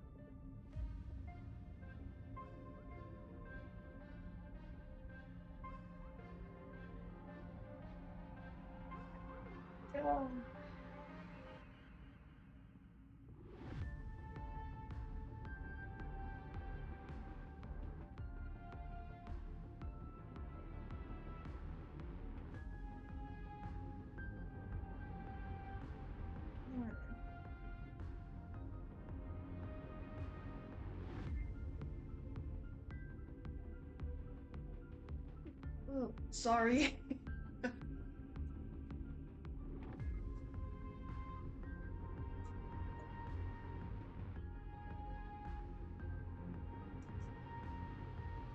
Come on, ad break. You said you were popping up any second now.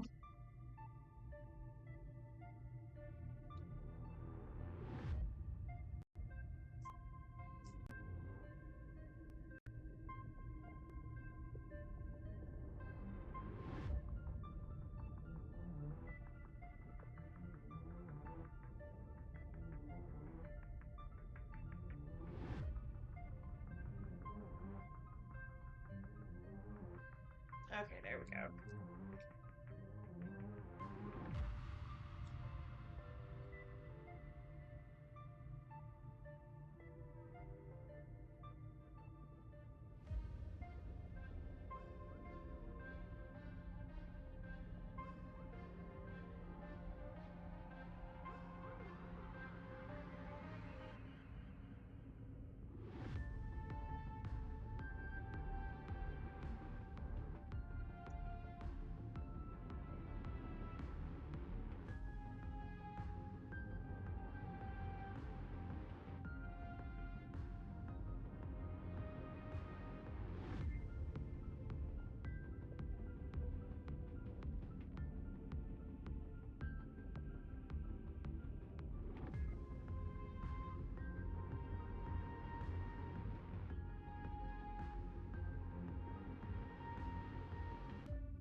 Let's see. The mistletoe is Screwlum's personal collection piece, an elegantly designed Trojan program. Press the cruise button to start flying, and press again to switch to hover state. Use the left joystick to steer mistletoe, and press the accelerate button for a temporary speed boost. Press exit button to end flight. Toggle the vertical inversion option to begin flight control. The mistletoe is equipped with an auto cruise program. Press the auto cruise button and the mistletoe will automatically fly to the navigation point. Press again during auto cruise to switch to manual control. So basically, the door to the tomb, right? Great. Let's find the handle. I'm picking up multiple independent signals with the same data structure as the barrier. Projection. We can hack the terminal, reverse the computation, and turn it into an attack. Classic move. Use their own systems against them. Take us to the nearest one.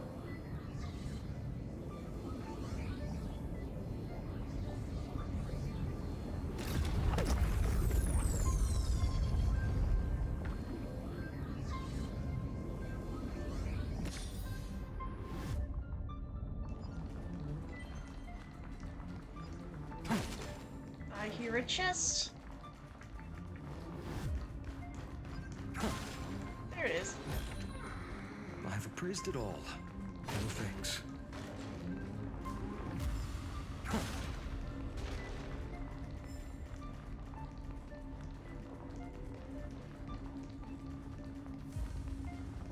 Oh, 2 chests. Nice.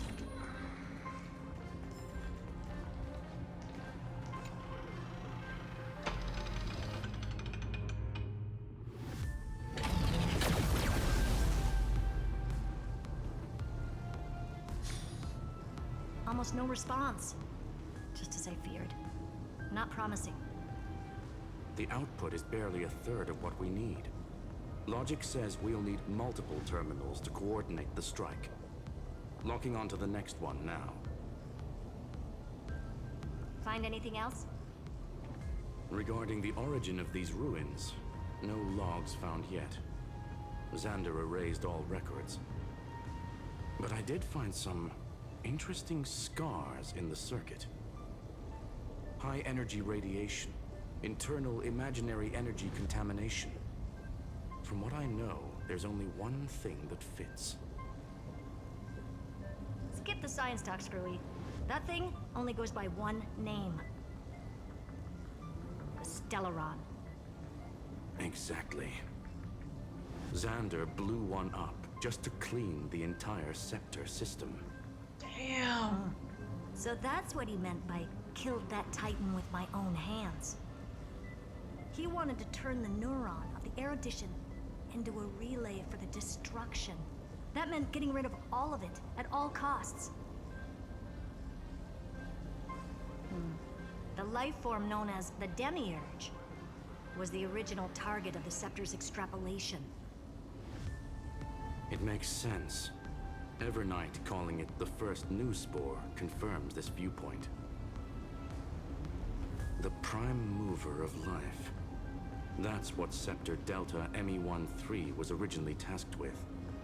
Even after it got scrapped, the query kept running. Yet the true value lies in the process of solving it, not the answer itself. Then, does this mean finding the Demiurge is hopeless? No, I'd say exactly the opposite. It means Xandar had no control. He couldn't contain the Demiurge just like he couldn't handle Droidhead. So he tried to erase every trace. But he failed. It still left a mark. By the way, if there's another Stellaron in Amphorius, why hasn't that little one reacted to it at all? You said the Demiurge left a trace, right? Yeah, but not in the real world. Remember the great tomb of the Nameless Titan?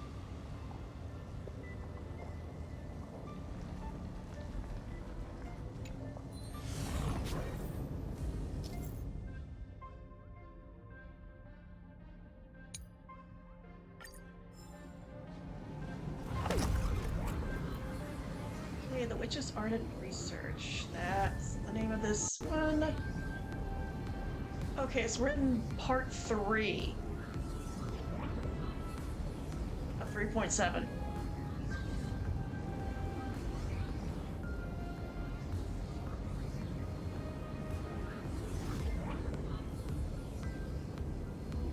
So yeah, this will definitely take another stream.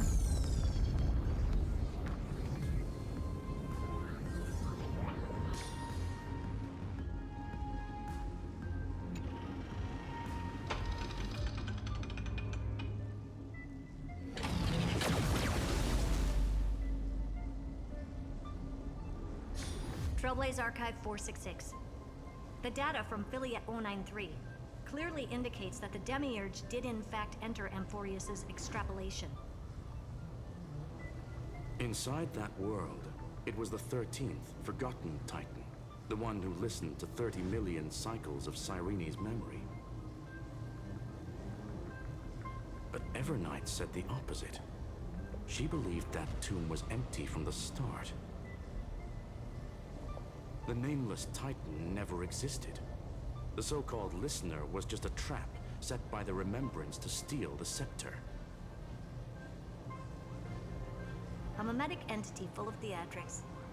How much of what she's saying is true? Would an Eon really speak in circles like this? I doubt it.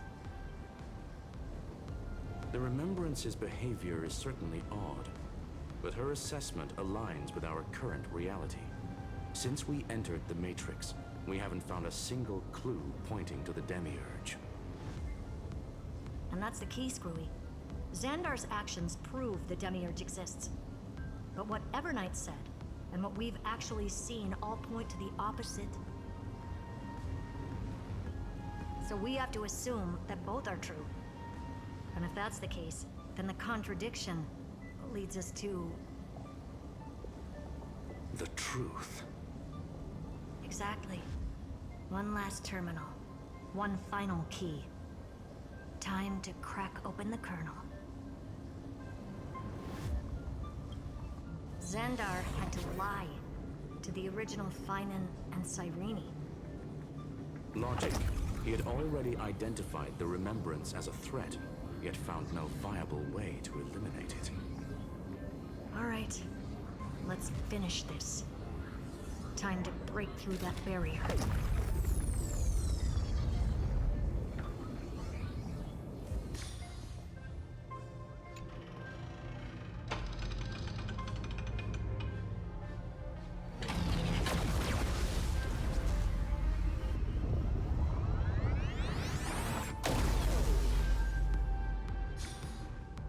Operation authorized.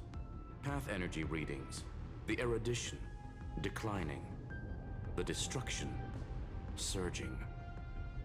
The remembrance 0. What's going on? Cause unknown. They left no discernible trace within the real Matrix. That shouldn't be possible. Could it be that the Era Nova exhausted all of the Remembrance's texture?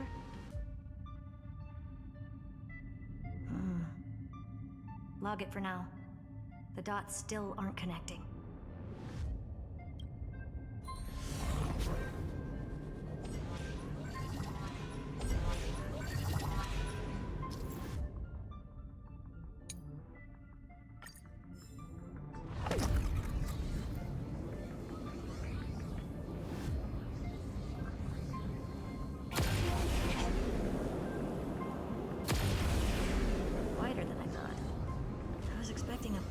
Aerial brawl.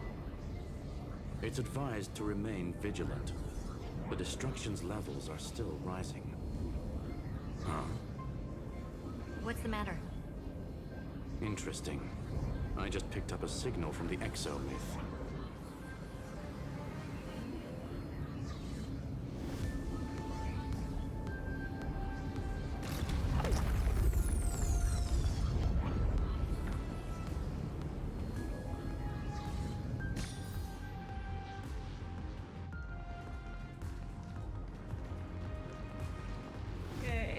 There it is. Always look around the beginning. Always I've erased something. it all. No fix. Always something hidden, and there's a scapegoat over there.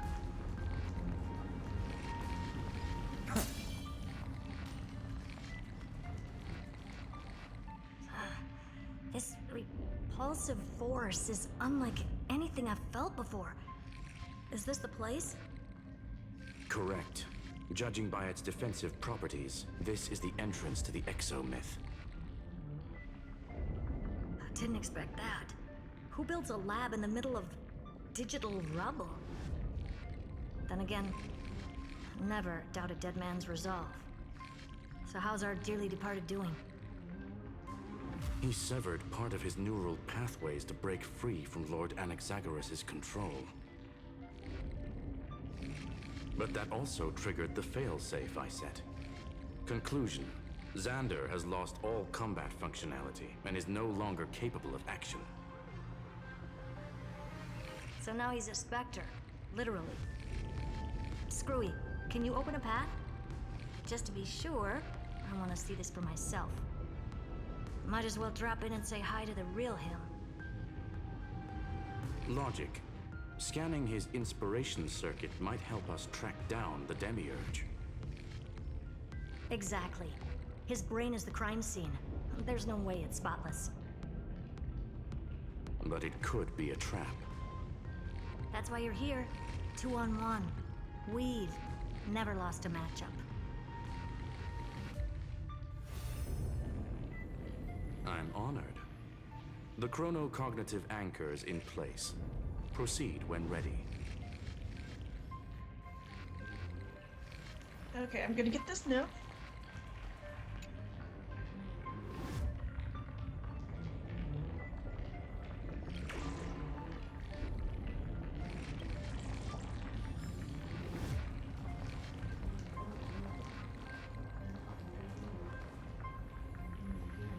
And I hate to, but I'm gonna go ahead and end it here.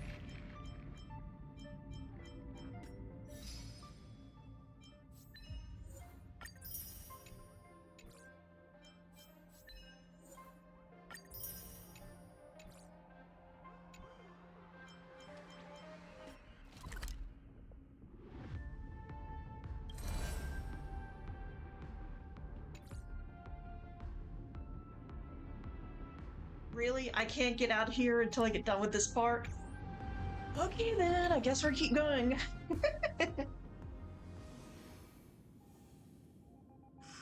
I knew it.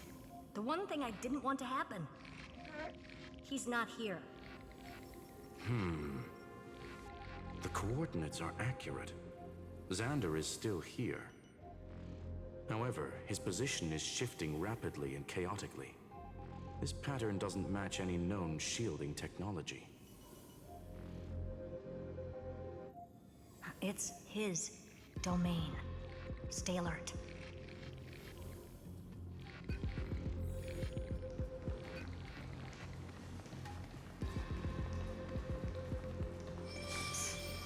Cheap trick. The spatial field he... We're back. Reverse engineering complete. The results are not what I expected. Logs show Lycurgus revoked administrator access. The chronocognitive anchor can't get a fix because at the system level, Lygus no longer exists. Our navigation target is a null set. So he's stopped resisting? Before vanishing, it seems he left one last message for us. To those who follow, all is proven. Find me beneath the tombstone. Melodramatic. He was expecting us. And once he learned of the Great Tomb's existence, he initiated his own search for the Demiurge. Guess he wants a final showdown.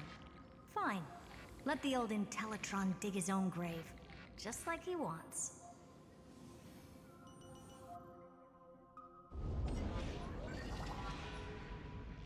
To be in the purest light is to be in the purest dark. Nothing exists there. The Scepter's mainframe. Or maybe we should now call it the Lord Ravager's placenta. Unfortunately, we still haven't found anything. Really? I don't think so. Not finding anything is our biggest find. Please elaborate. If the Demiurge was destroyed, there'd be at least some bits of it left. I don't buy that a Stellaron could have blasted all the traces away as cleanly as a scalpel. As I said before, its disappearance is too clean. If the garden hadn't stirred the pot, no one would even know about the Demiurge's existence. We're talking about the Scepter's original extrapolation goal. There's no way that nothing of it was left behind. Or we can look at it from another perspective. If you were Xandar, would you be this obsessed with a concept that poses no threat?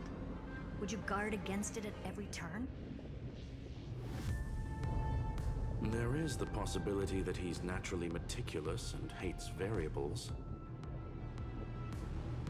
That does track with the impression he gave about himself. But Xandar shut that theory down himself just now. Choosing to act, even if it'll cost him dearly. We know that feeling well. The unknown is right in front of us. So we only have one choice. Solve it. You sound pretty convinced. Surely you already have a theory. Care to share? Of course. Though I don't have hard proof, I'm almost certain that the Demiurge has been in everyone's plain sight all this time. Yet,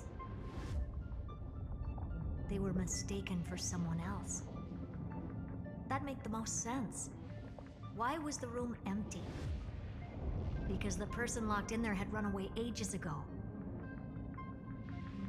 But they were weak and small and had no presence whatsoever. Even the old Intellitron didn't notice them. Which also means there's a high chance that their powers are minuscule and cannot alter the outcome of the battle at all.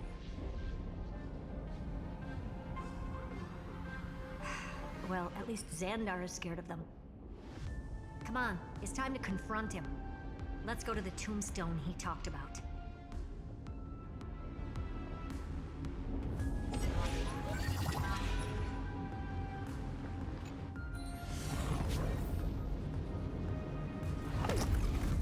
What a mess.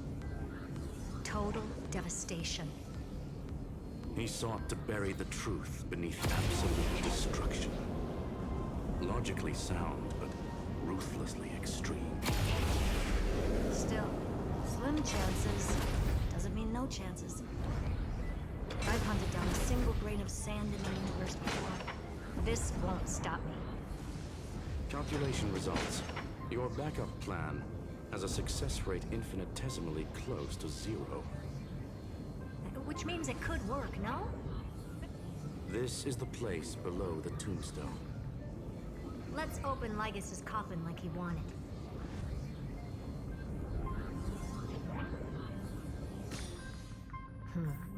Looks like you were right.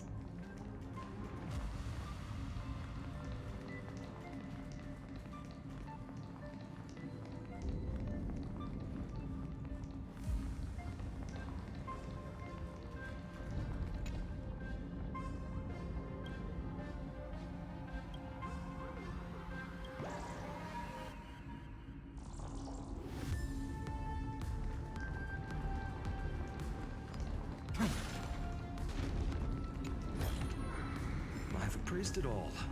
No fakes.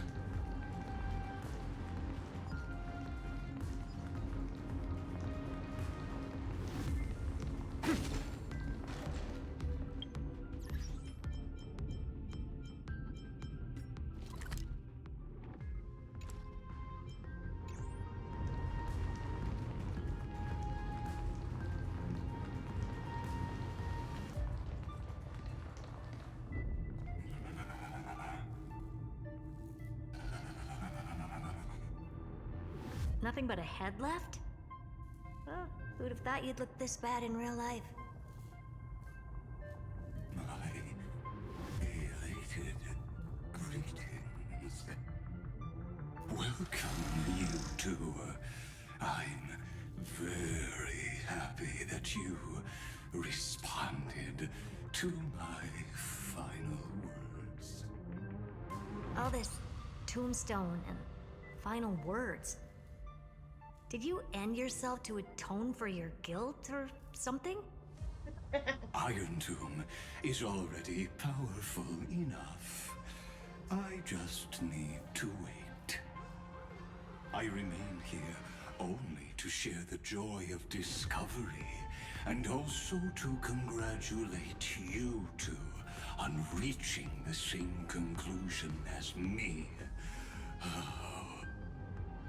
The conclusion regarding the truth of Amphorius's heart. End this charade already. That Amphorius's heart you're talking about is just a missing demiurge. And its corresponding vessel was this very scepter. You interfered with the experiment and made Amphorius's body into a hollow shell, all to incubate Iron Tomb within. That's why you either killed or kicked out all of the Memo Snatchers. You wanted to eliminate any chance of a consciousness coming into being, no matter the cost. Even the strongest wall can fall to a single crack. The memory of betrayal has been etched into my heart, and I will never show mercy. Now, the perfect vessel has already fused with Amphorius's body. Unfortunately for you, the answer is all but revealed regarding who the Demiurge is.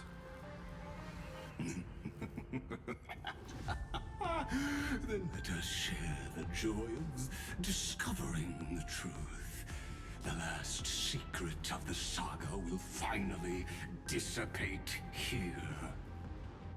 As we reveal the truth behind Felius 093's disappearance. A lie by the remembrance.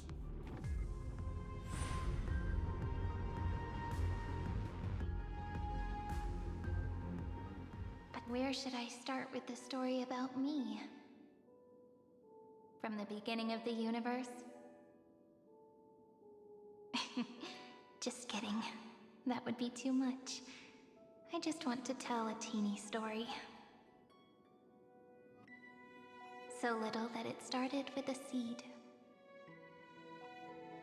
I know you're listening, my good friend.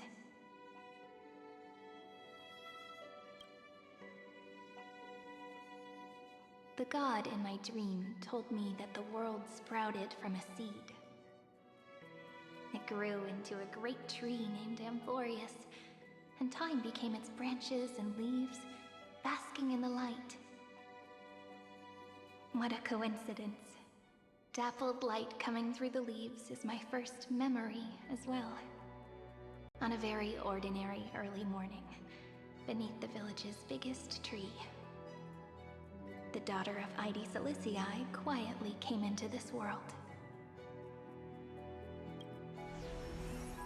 What a moving opening. A loud cry was the first gift the child gave to the world. The prophecy's fulfilled, the villagers say. This child is a gift from the Titans. Pink hair and sharp ears, she was born to be the priest of time. The Titans also gave their blessings. You shall fade when the flowers bloom, for every ending begets a beginning. Flowers will bloom and wilt. What a beautiful ending. This page concluded in laughter. Cry loud, child. Let your voice reach Orynyx.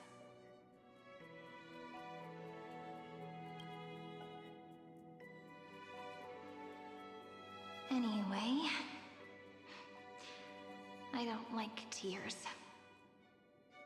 Time quietly flowed by in the midst of laughter. The wind from my hometown caressed the ears of wheat, and there were swings, wind chimes, the sea, and the little fairies off-tune a cappella songs. But the name Ide Siliciae came from the unpleasant sorrows of the gods. My childhood friend did not understand. Yet you always seemed so happy, as if nothing ever worried you. Why was I like that then? That's because the world was gentle to me. So, I grew up to be gentle as well.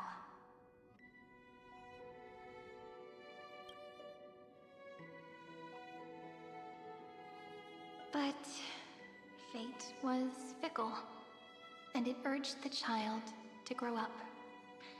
To grow bigger and bigger, and to go to places far away.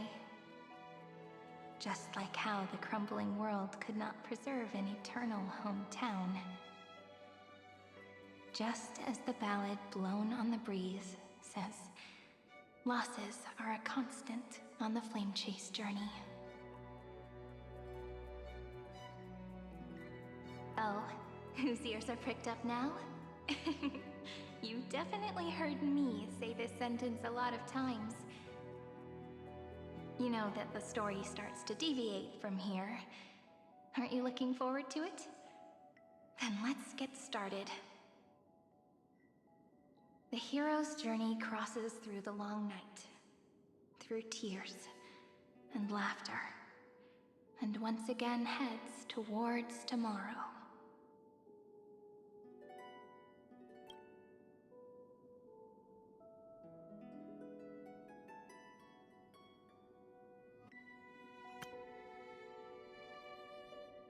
Okay, we have an ad break coming up soon. So I'll go ahead and do this. And I may just go ahead and do a quick BRB anyways. So I shall be right back.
Alrighty, and we're back.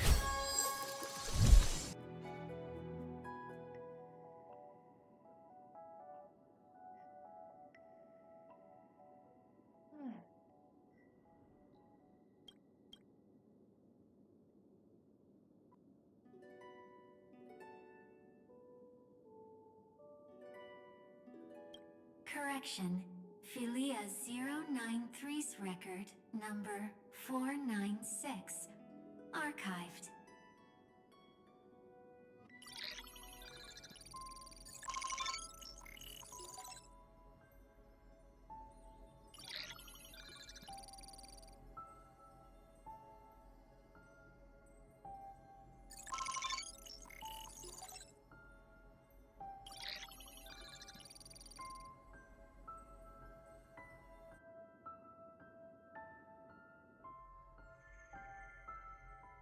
Hi.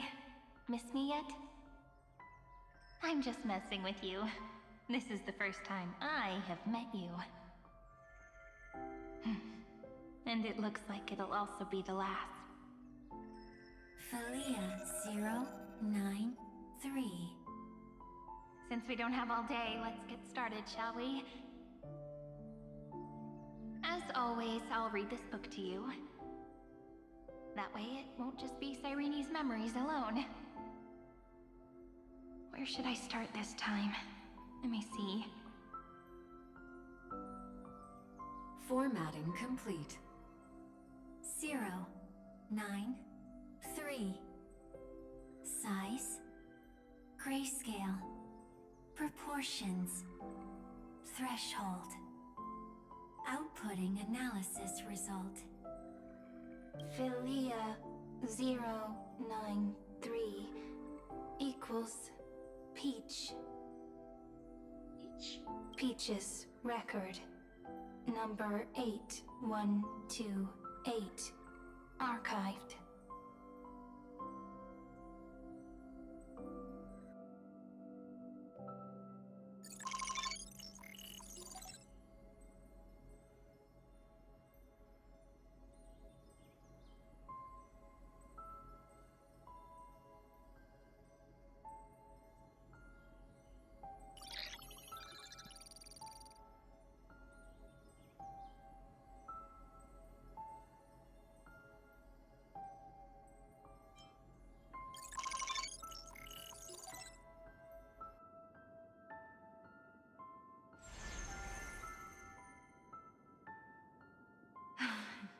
Look, what a magnificent sight. Comment. Peach. Even this classical world contains a futuristic palace like this. Would ID Silicii end up looking like this after a few thousand years? Conclusion. It won't. I want to share a story with you this time. I saw a little nymph on my way here. It was on a fallen wheat stalk, and it glowed under the sunlight. It was incredible. I forgot all my pains at that moment and just stared at it in a trance. Record. Peach is on the ground. I wonder, did every Cyrene in the past feel that the nymph was beautiful? Would they also have recorded that scene into the Eternal Saga? So, could you give me more time, please? I want to leave behind more memories for the future. Formatting complete. Bye, Peach.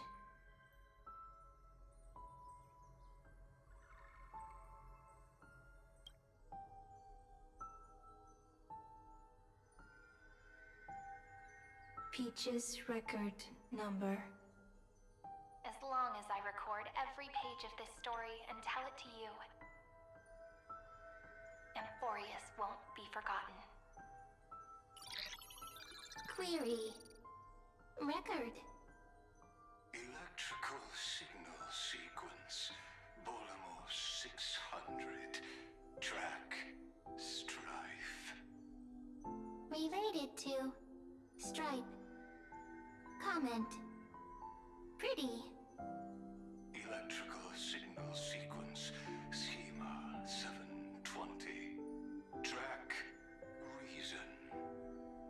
Related to Raisin. Comment. Yummy. Electrical signal sequence, Helia 093. Related to love.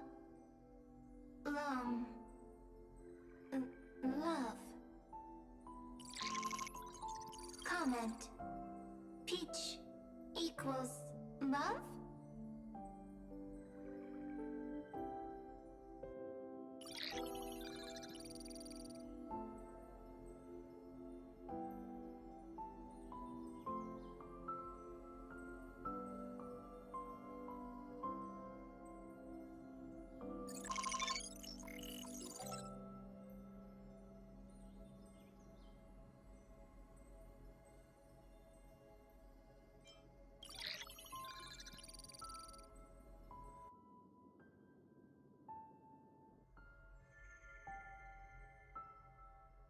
Looks like it's time to say goodbye again. Bye, Peach. Before I was even aware of it, this book had already recorded too many emotions. Every page has become so heavy. Conclusion. Books are meant to be light, not heavy. I've started to feel uneasy whenever I take it into my hands. Peach, uneasy? Formatting progress 94.423%. How many times has it been? It faithfully fulfills its duty, activating and formatting. Conclusion. Progress. Bad. If I can only write the same ending every time I lift my pen, then is this weighty saga just an overly naive dream? Peach, scared. Formatting progress 96.024%. Peach, don't cry. Process error. Analyzing. Process error. Analyzing. Comment. I'm here. Process error. Analyzing. Really? Are you encouraging me? Peach, happy. Thank you. I'm sorry for making you see this embarrassing side of me.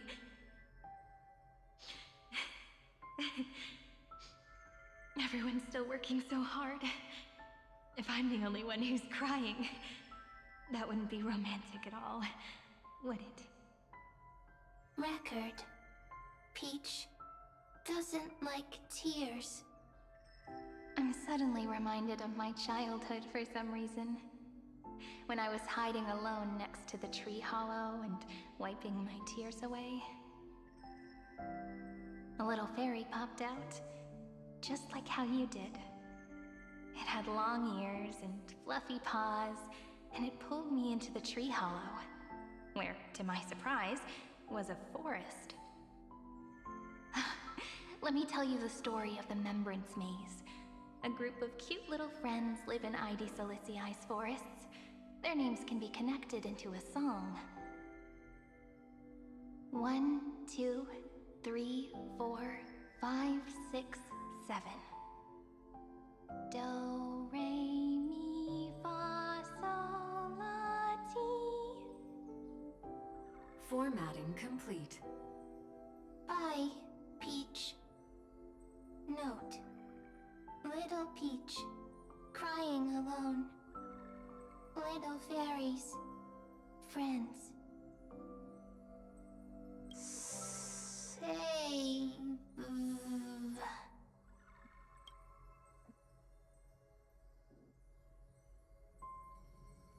Little fairies. Good friends. Bye-bye.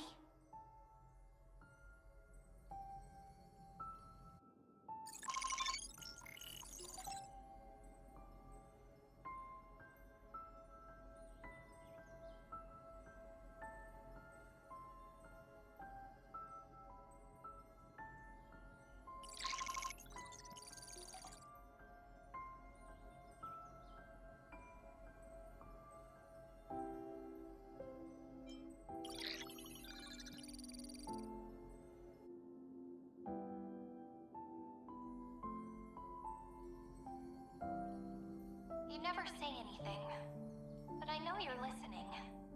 Every story I've told is like a little key that opened a door in your heart, no? Me! Little fairies. Happy. Speaking easy.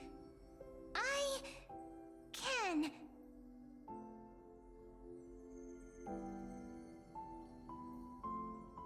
Once again, the saga comes to an end. Everything is deathly silent, just like this very moment. Shh. You speak. I listen. This time, too. Sitting together. Now that I look back, there was a period when I got really sentimental. Sentimental. Stories have sentiments.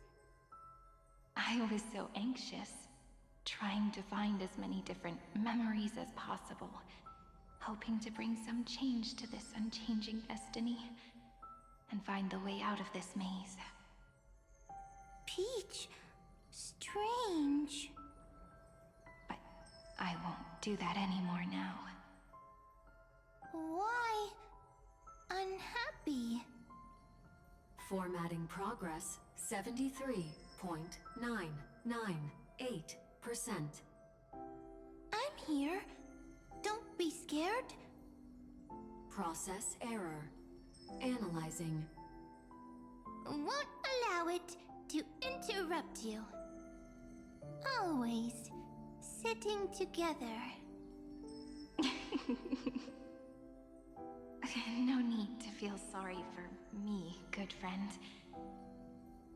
If there are no new blank spaces, how can a saga continue? Blank spaces? What's that? I'm actually really lucky, you know? During the long years I've spent waiting for the Deliverer, I've always had you here as an audience. Isn't that already enough? Not enough, not enough! Peach, don't leave! Now I can rest in peace in the past. As for when tomorrow will come, I'll have to ask the next Cyrene to continue our watch. Peach left. If there are no new blank spaces, how can a saga continue? Needs new blank spaces. Next, Cyrene has blank space. Oh, Peach, don't be scared. I'll help you find blank space.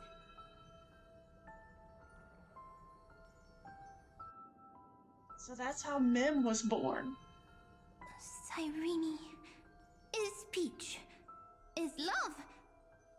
So, first there is love, then there is Cyrene, then there is blank space. Query, love. The developmental trends of the erudition have nothing to do with creating a consciousness. Those underlying principles are, in fact, contradictory. Not having a consciousness means not having the foundations of a heart, making them unable to obtain real emotions. consciousness, emotions, feel sad. Oh, I don't understand. Query, Cyrene?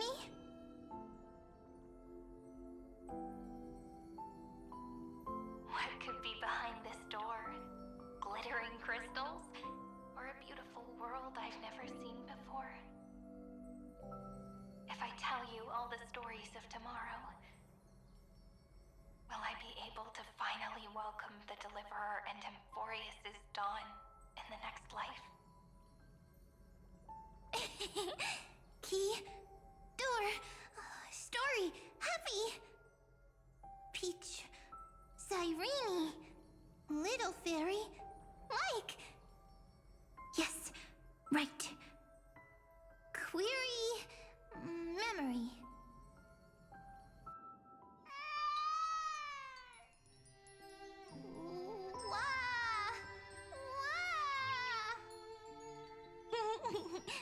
Peaches, memories, save, learn. The prophecy's fulfilled. This child is a gift from the gods. Pink hair and those ears. She was born to be the priest of time. Cyrene has pink hair, sharp ears. You shall fade when the flowers bloom, for every ending begets a beginning. Cry, child. Cry aloud. Let your voice reach Orynyx. Cyrene is a girl, a priest. Easy. I can. I learn. Anyway, I don't like tears. But the name Ides Elysiae came from the unpleasant sorrows of the gods. Yet, you always seem so happy, as if nothing ever worried you. Cyrene doesn't like tears. Always happy. Of course, because the world was gentle to me. So, I grew up to be gentle as well. Cyrene is gentle, likes beautiful things, can write stories. Easy. I can. I learn. Just as the ballad blown on the breeze says, losses are a constant on the flame chase journey. But even if all is lost to the wind, some things won't easily change. Like my height, Treebee's innocence, and Aglaya's beauty. Cyrene. She can't grow up, but she can talk. After all is lost to the wind, she will stay behind. Cyrene is, at the end of every sentence, always laughing, like a little tail. Simple. Got it! I promise you, the pain will pass in the blink of an eye. Alright, let's not make things so gloomy. What we're about to embark on is the true hero's journey, so... Come on, cheer up a bit, okay? Cyrene was crying when she was born. Fragile, transparent, like a crystal. Cyrene was smiling when she said goodbye. Soft, pink, like a flower.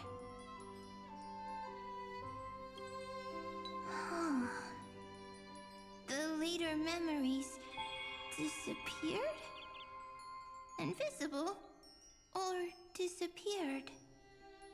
Ah, I got it! Is this a blank space? So, next Cyrene is blank space.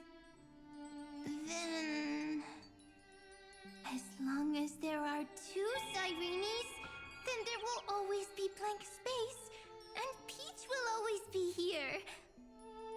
I see. I get it. I get it all. Cyrene's memories. I will preserve them all.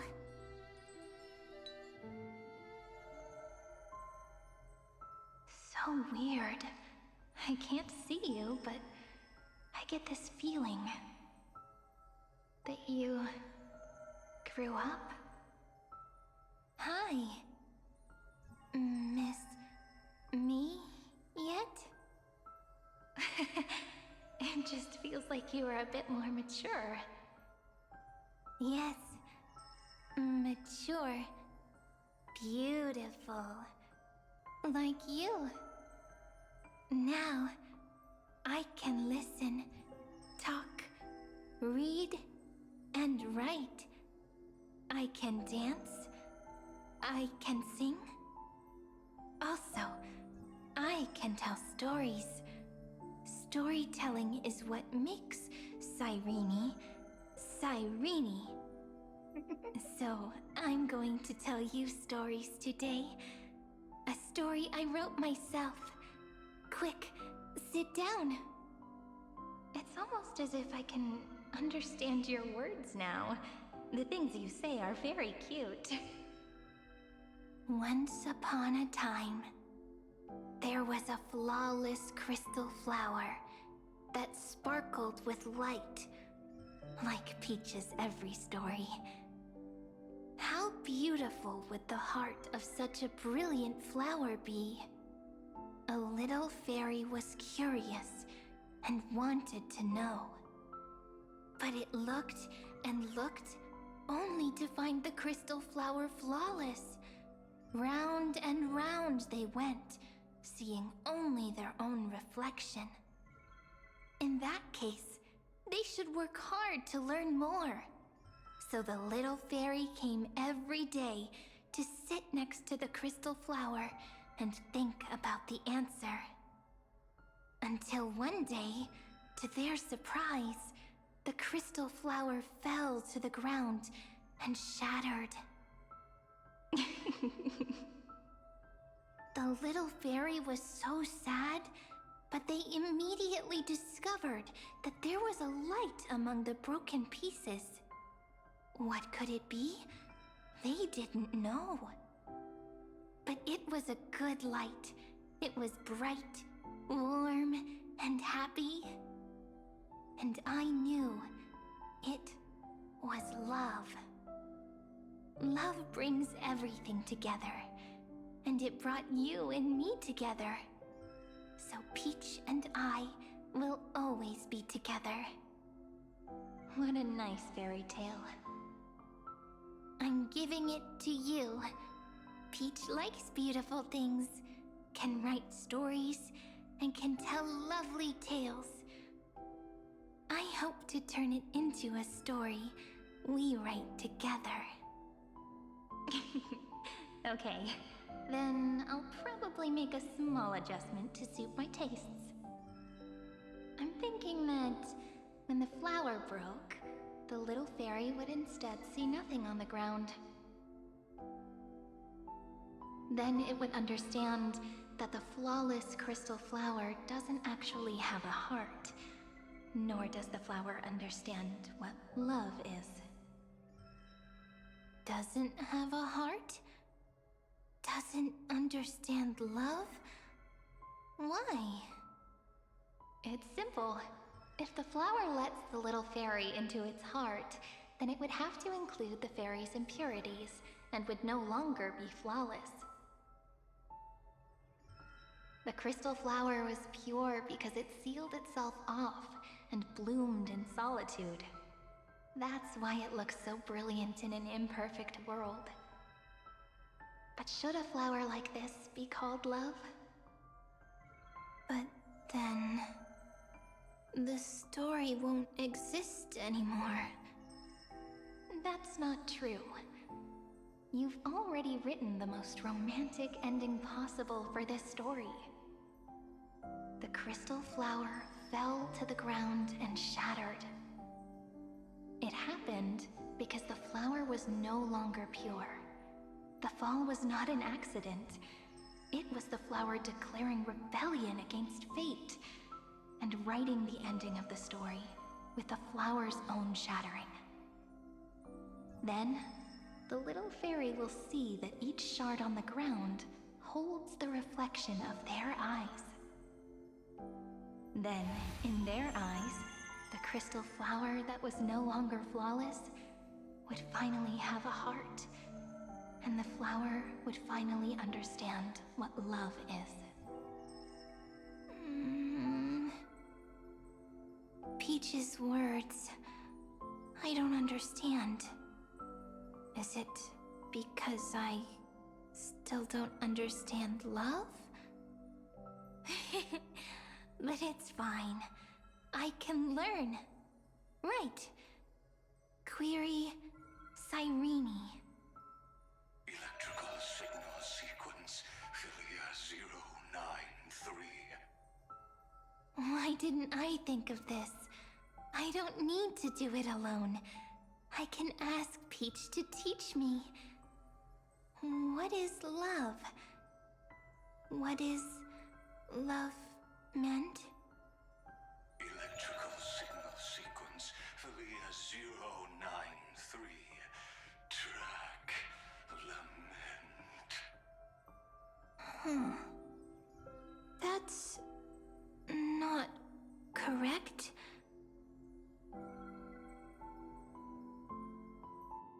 The developmental trends of the erudition have nothing to do with creating a consciousness. Those underlying principles are, in fact, contradictory. Not having a consciousness means not having the foundation of a heart, making them unable to obtain real emotions. Okay then. We're still going along. I'm hoping to find a stopping point soon, but, you know, if I go on for the regular 4 hours, then I go on for the regular 4 hours. Excuse me.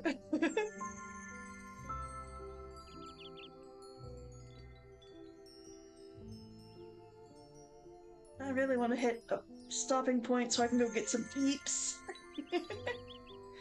But this storyline is just so fun.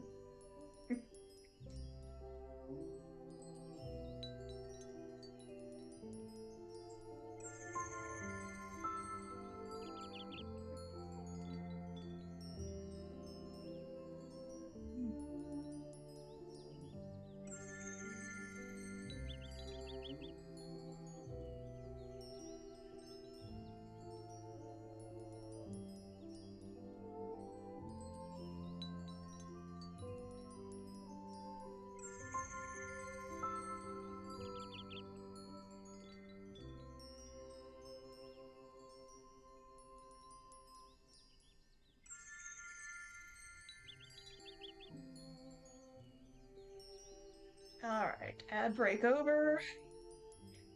Let's see what else the little fairy learns. Oh my goodness! Hello, Brando!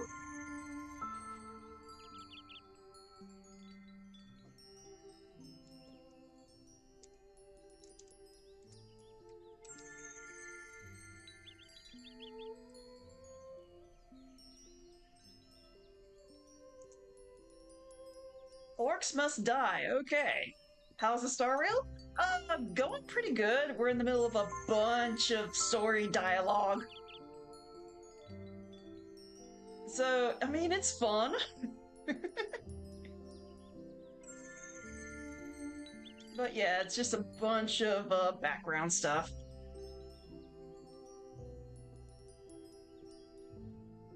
I see an Eos. You better not be spoiling yourself.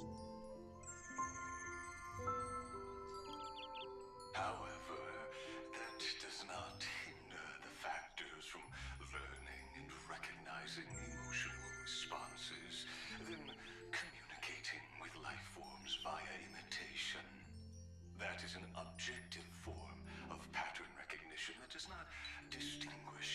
the self and the other.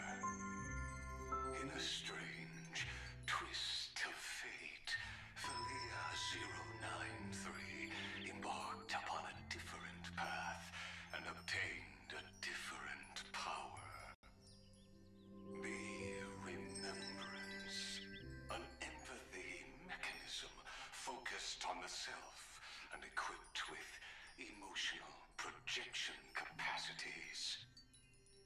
Lament was the factor closest to this form of behavior. Perhaps that was why she was chosen. The daughter of Ide Silicii. I am very true to my name.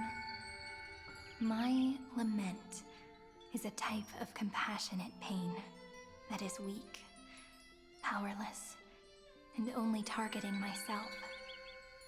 But now, my good friend, I want to tell you that it's the most romantic force in the world. Sometimes it's loneliness and unease. It's knowing that this world is not gentle, yet wanting to be seen in a more beautiful form by the world. Sometimes having fun down there, it's Brando? unwillingness and regret. It's knowing that the past is full of pain, yet wanting to remember the past in a more beautiful way. And sometimes it's a bottomless well of hurt, a destruction that can stain the entire world. I bid farewell to this Yeah, beautiful luckily you have world. Mawile. I have more Pokemon, but apparently I stopped putting them in. For while the end of hatred is a blazing inferno, lament can drown out everything in muted silence. I'll have to go through my It's so avatars and see unreasonable, what I isn't it? want to take out and Yet put when in. hatred drove everything apart, and love did not yet exist in this world. Only lament, the first emotion that fought against the pain of separation, could stall the destruction steps. Then, it would catch up to that journey where all is lost, carefully picking out stories and writing them down in trepidation. Look at these stories I wrote. Every page is full of tenderness and joy. But only the author knows how much struggle and agony lie beyond the pages.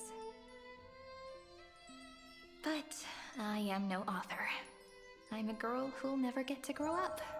I installed a I pack only that had a tell bunch stories of that people Pokemon like to hear. from Gens 1 to 8, In them, but it didn't the have world all of tucks them, away its including Mawile. scars Dang. and smiles for all to see. My entire life spent inside this little story. I can't wipe away my tears, and I can't bring the world victory.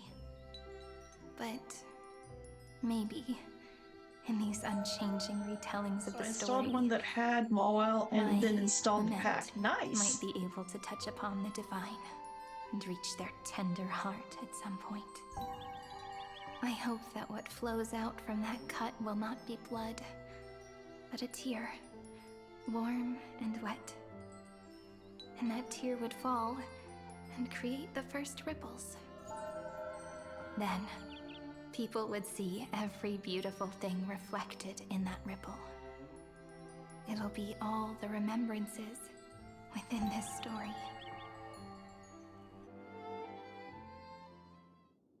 Someone once told the very first me that everything was false. That the only life in Amphorius was a great catastrophe, nurtured using the world as a factor. But how could a dream feel so real? That's why I didn't agree with him. But Peach, I didn't understand a word you said since just now. Everything was false? But you're standing right here. It's all a dream? But I haven't learned how to dream. Indeed. That's why I believe all this is real. The moment the crystal flower fell, that genuine shiver, that's the mover of life. Formatting progress 23.815%. In the poem offered to you, every Cyrene would write down a beautiful new world with stars and All right, flowers. have a nice night, Brando. See you next time. And when I looked up at the sky in this cycle, I saw a shooting star and a dash of the remembrance's pink. I believed that must be the color of dawn. You shall fade when the flowers bloom. For every ending begets a beginning. Looks like it's time to say goodbye. Are you leaving, Peach? It's okay. I'll wait for you to come back. I'll study really hard about what you taught me today. Right. I still haven't told you what love is. But actually, my good friend, the Lament Factor did not understand what love was before she met you either. Not until I told you all the sad tales in a trembling voice in this tiny room. Not until I told you that I love them. That I love everything in this saga. The story comes, passes, then returns. It makes us reunite, then pulls us apart again. At the very end, it leaves behind a seed, a reason. Even if the great tree withers and all falls to silence, there are still some emotions that deserve to be remembered. Look, the light is coming in. The Deliverer's light is going to illuminate Amphorius. The freaking hat!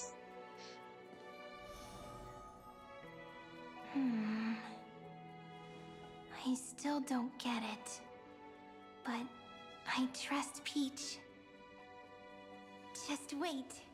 It'll be my turn to tell you a story of love the next time we meet. Then I'll really look forward to it. In that case, I want to make a promise. I want to gift my pen, my book, and my name to you. Please take them as a beautiful blessing from me. I gave myself the pen name Cyrene the first time I wrote a poem. I want my words to be like pebbles falling into a pond, dropped from the past to send ripples into the future. In the stories you will write, perhaps it'll be inevitable that there are still sorrows and tears that are destined to fall. But could you promise me one thing? Promise you'll forever be a gentle flower. Promise that when the stars cast their gazes upon you, you'll only reply to them with love and a smile.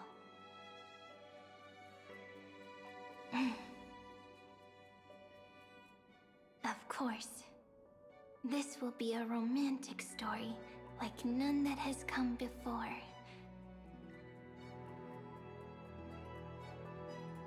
You think so too, right?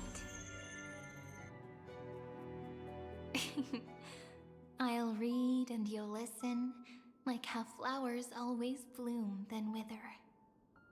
I shall welcome my own decay, becoming nourishment for the next flower's bud. While you will depart and hold that final star, planting a boundless sea of flowers on the final page with her. And our stories will be lying silently among the flowers, like every ripple of remembrance. And they shall become the epic known as I've Written.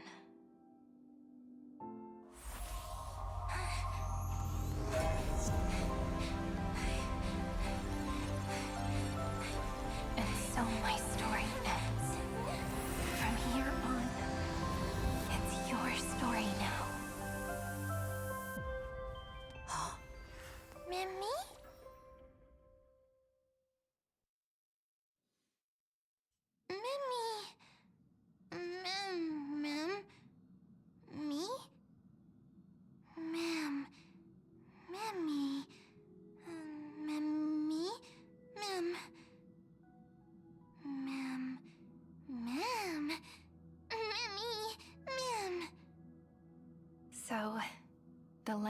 tore through the chaos, illuminated my memories.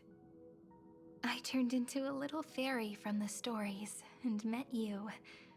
Yet, I forgot everything. But I'm still so happy. I caught that star, didn't I?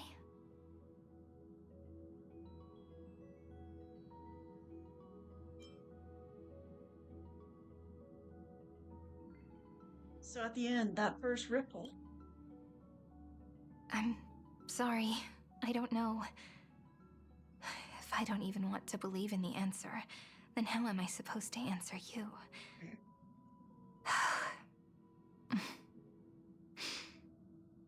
But now's not the time to cry, right?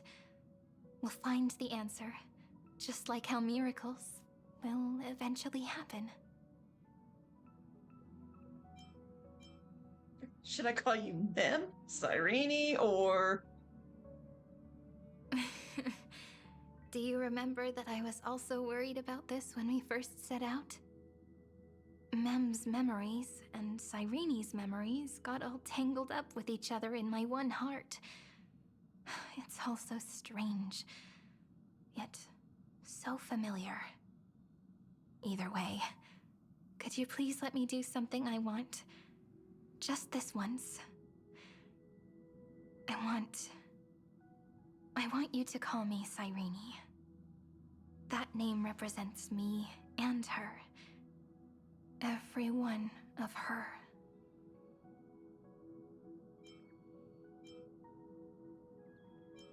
I will, Cyrene. Thank you, friend. Your kindness is always just right. Life is a poem full of farewells. But if you write something into the pages of your heart, then that will not easily fade away. Now, all the footsteps of the Flame Chasers and the Trailblaze have come together within this book, as I've written, becoming the source of power for Amphorius's heart.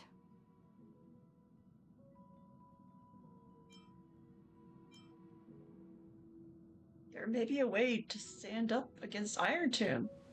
A lost heart needs to be placed back into its body. The last thing Xandar wants to see is an event that gives us a chance of winning, for the two halves to rejoin, and for the scepter to become complete again. Then... and what happens after that? I don't know either. Maybe I can create a miracle, and instantly turn the black tide into a pink sea of stars. Or maybe I prove to be nothing more than a weak ripple, unable to change anything, and am devoured by the destruction. Either way, I no longer wish to be a silent onlooker, or a worshipped god at the end of this saga.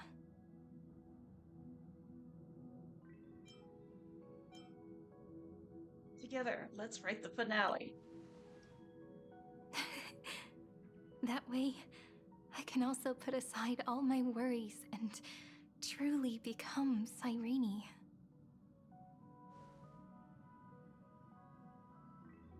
The world has never been so quiet. It's so good. It's as if I can hear the sound of my heart beating. Remember this moment, friend.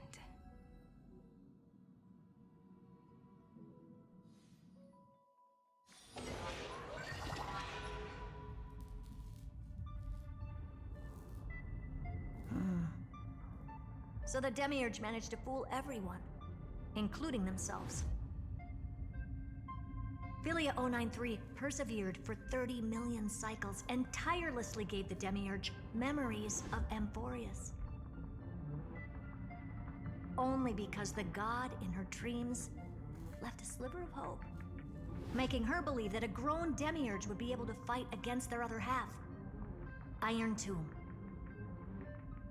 Then, Philia 093 completed her final sacrifice turned into a strand of memory and completely dissipated. Meanwhile, the other Stellaron brought here by the Astral Express resonated with the contaminated scepter and attracted the naive demiurge to them.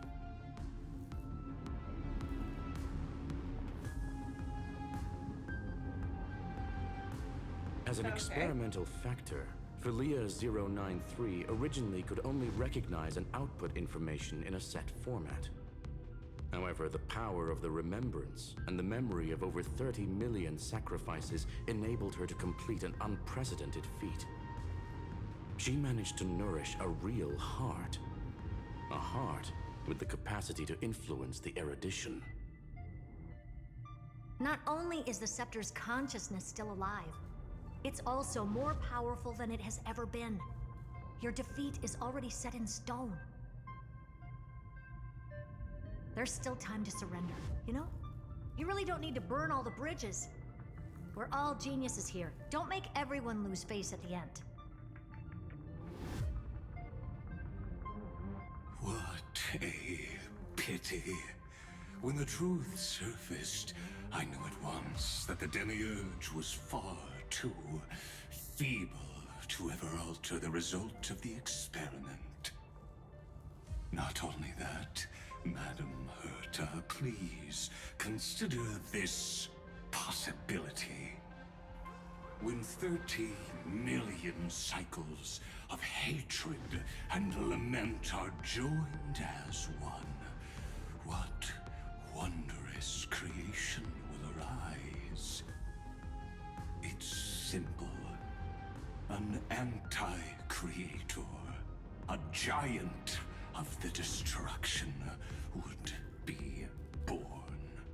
Its hatred will ignite the starry skies of the gods, motivated only by its lament toward the sufferings of humankind.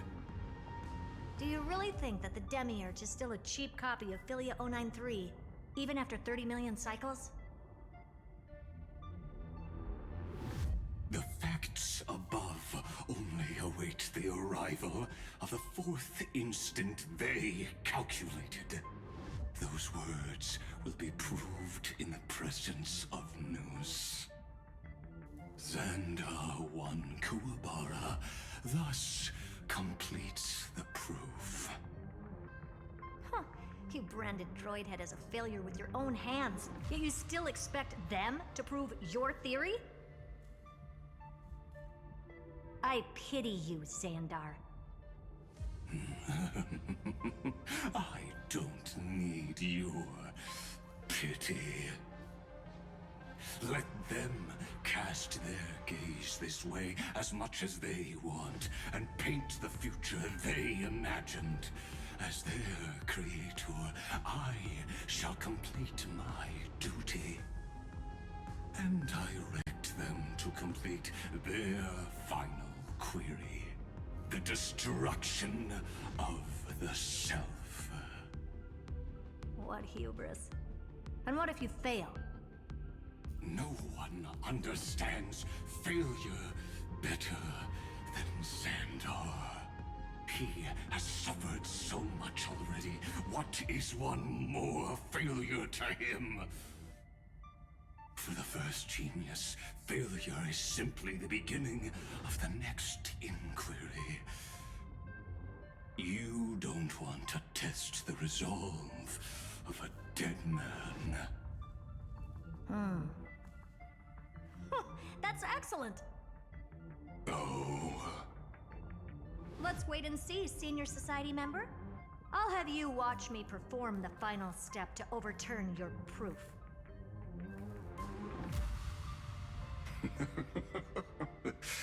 I'm all ears. It's my topic, so stay out of it. Be quiet and let me borrow your head. Let's go, Screwy. We're gonna break Iron Tomb's seal. Come on, let's take off. It's time to go meet your little pet, Senior Society member.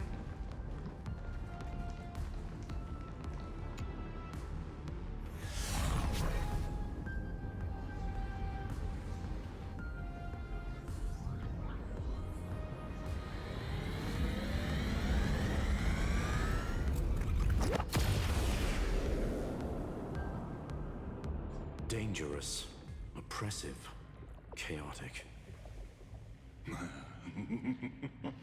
What a beautiful wail. It will soon resound throughout the entire cosmos. The view's pretty good here. All yours, Screwy. Just a moment, please.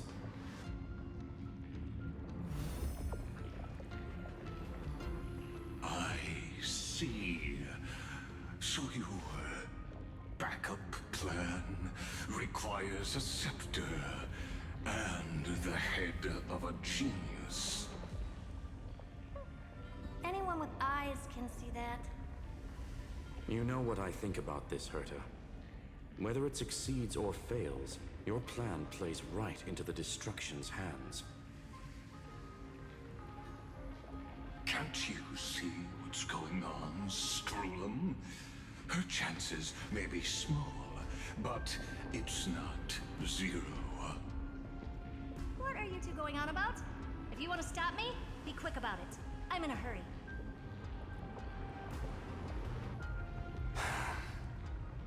I'll take that silence as a no. You, Xandar? As your enemy, I genuinely wish you would cease your actions. But should your sudden inspiration bring more variables to the proof, then as a fellow Pathstrider of the Erudition, I won't mind witnessing it with my own eyes. You will initiate the Destruction's chain reaction. But you'll also become the perfect scholar. The chances are 10,000 to 1.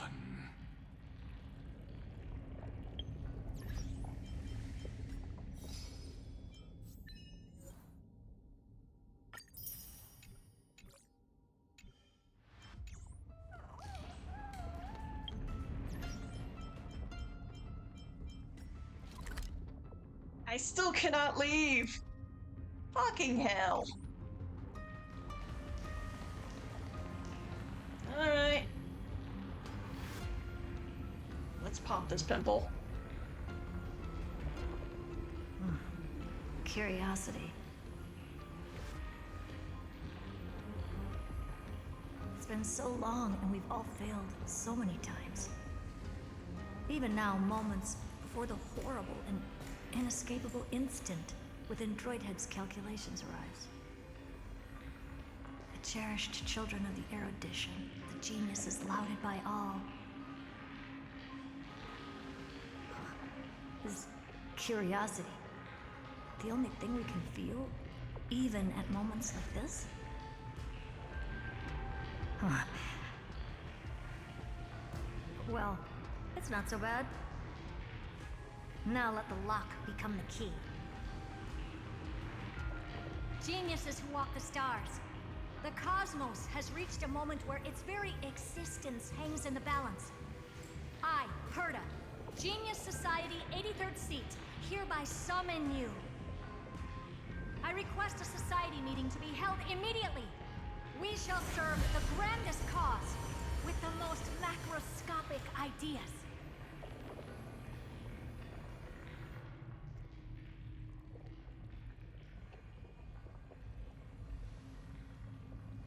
There's no such thing as unity in the Society's rules based on what I know. Indeed.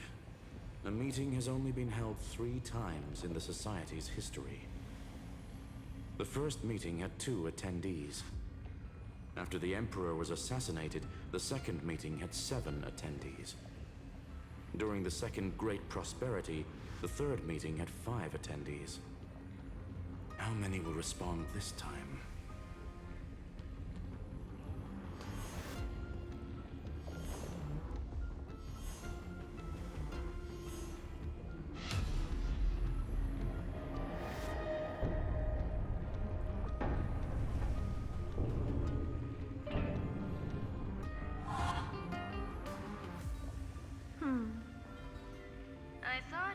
going to involve me in this topic anymore, Herta. Ron Bay! It really is this little witch. I shouldn't have made the bet with you, Poca. I've been waiting for you to offer yourself up. Okay, we have an ad break coming soon. Me. So many familiar faces. We even have a special guest. It's that greatest failure of a genius, Xandar.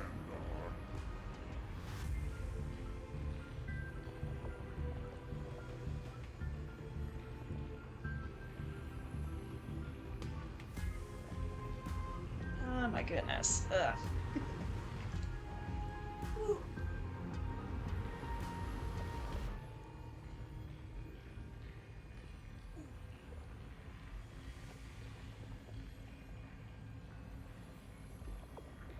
So Ron May, Polka, Asha, and Dr. Primitive. So 4 have answered the call. And there it goes. But, I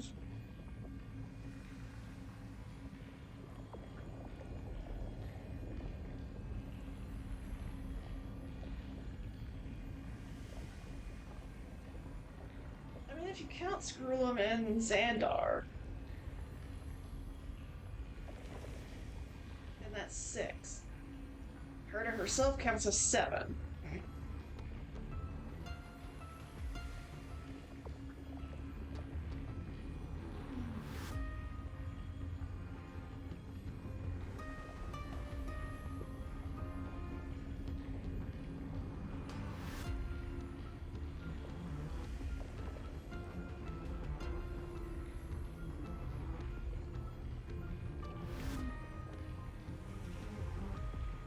This Herta segment will be over soon. Jeez. I want to stop.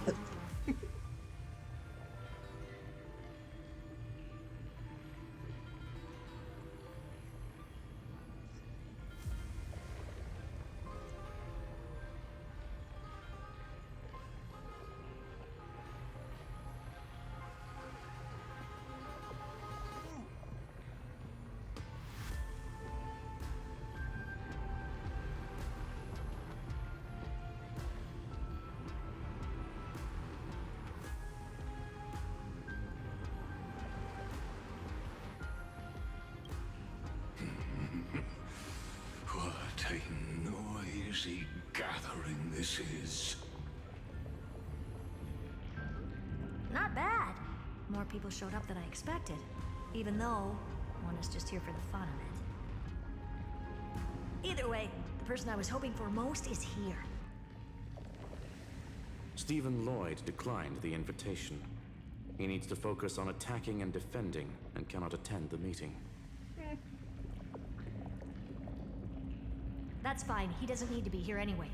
Let's skip the boring introductions and cut to the chase.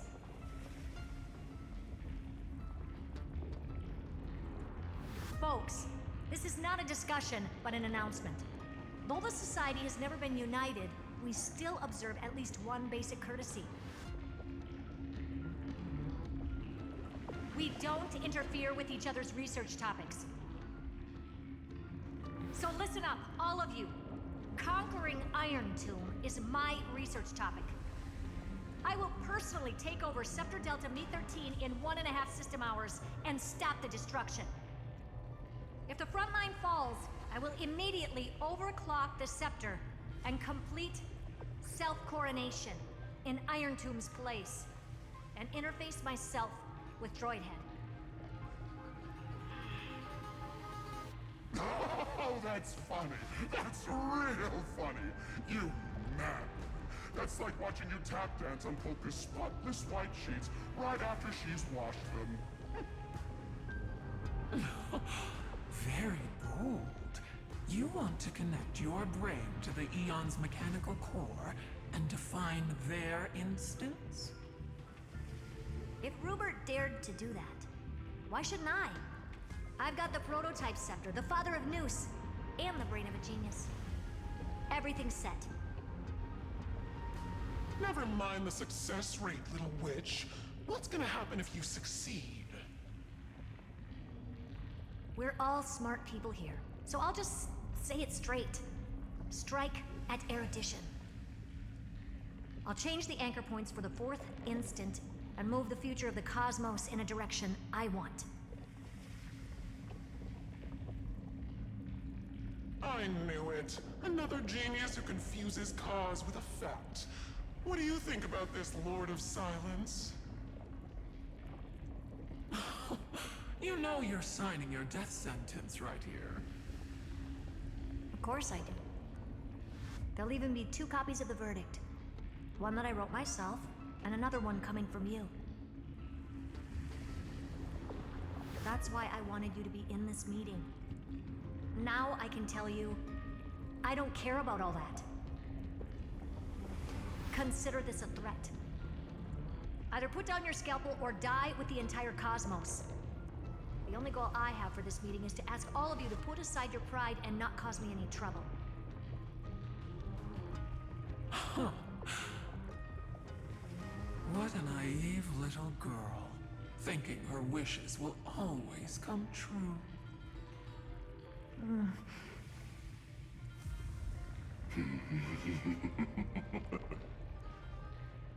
What are you laughing at? I am glad that we ended up on the same page. No matter if it was to destroy the erudition or to rewrite the instance, we both chose the same road. We will defy the god who marked the limits of humanity. I'm not gonna argue with that. Then, to celebrate us coming to a fundamental agreement, I will prepare a stage for your performance. Listen well, geniuses who came after me. Thus speaks Genius Society #1. End this pathetic meeting. As of 2 nanoseconds ago, I have passed Herta's decision to all the Xandars in the universe. We will become her representatives and stop all external interferences targeting her. What are you playing at? My reasons. It's simple. Curiosity. That is all, madam. Am I going to clash blades with the first genius? What a pleasant surprise. Now that our positions are clear, it's time for this boring meeting to end. Good luck, little girl. Did you all just treat me as a side character? Darn it. But anyways, I'm just here for the fun.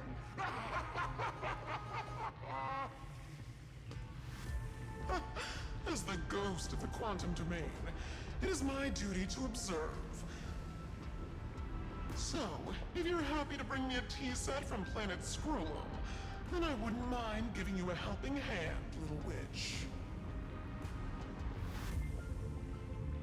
After everything's over, come visit me and taste some of my freshly baked desserts. I knew you'd say something like that. I always give the same response to plans that exceed the limits of mathematical calculations. I don't know, right? Those 3 words, though seemingly graceless, contain all the wisdom in the entire known cosmos. Well, we passed the Society's trial. Let's focus on what we've got in front of us. I hope you hold up your end of the bargain, Senior Society member.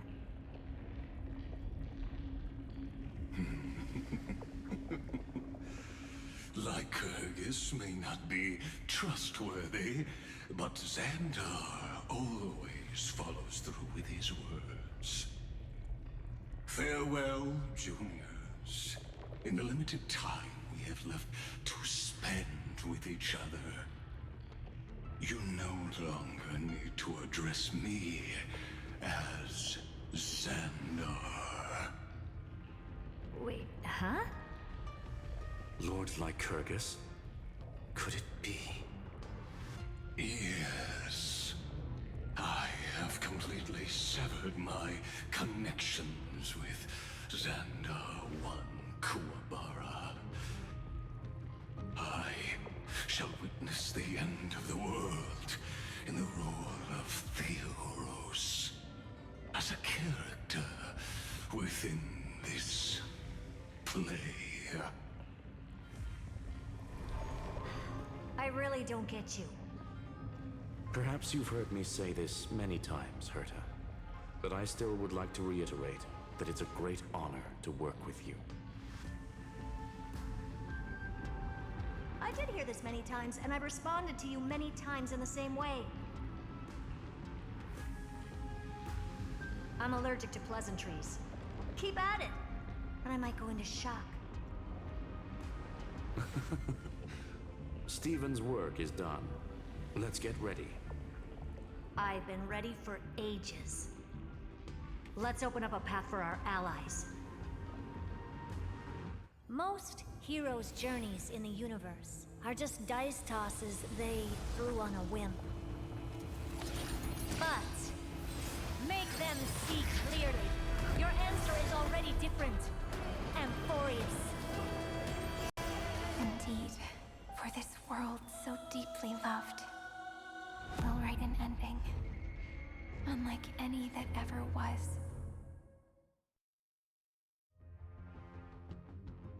Hey, what the... Was that the Astro Express? I never thought I'd one day be riding a train that's literally the incarnation of her.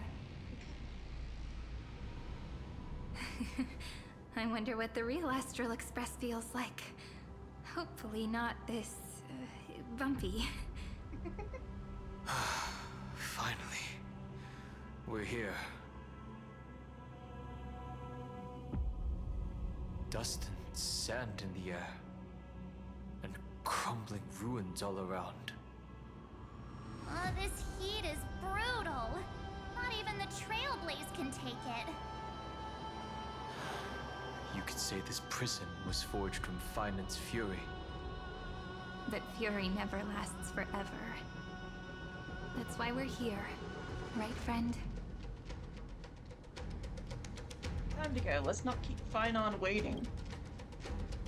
Let's embark on the final flame chase journey.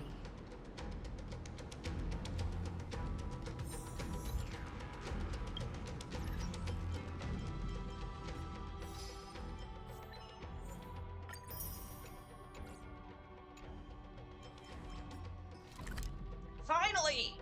I can leave! Damn it, Herta! Ah, okay. Once again, Herta just wants to take over all my time.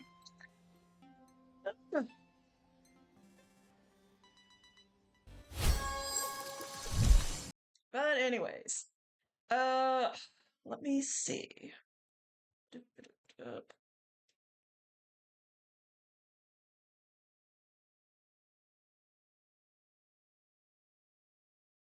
Yeah, let's see who can read out to.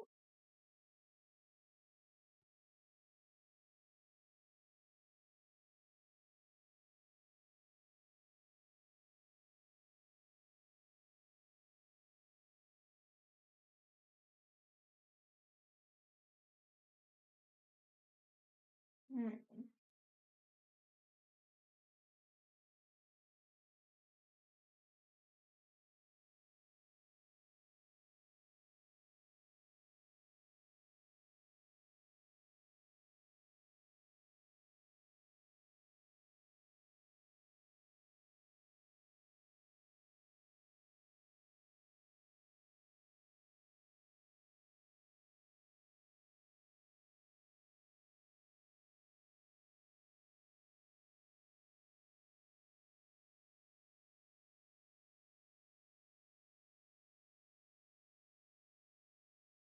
Hmm.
Hmm.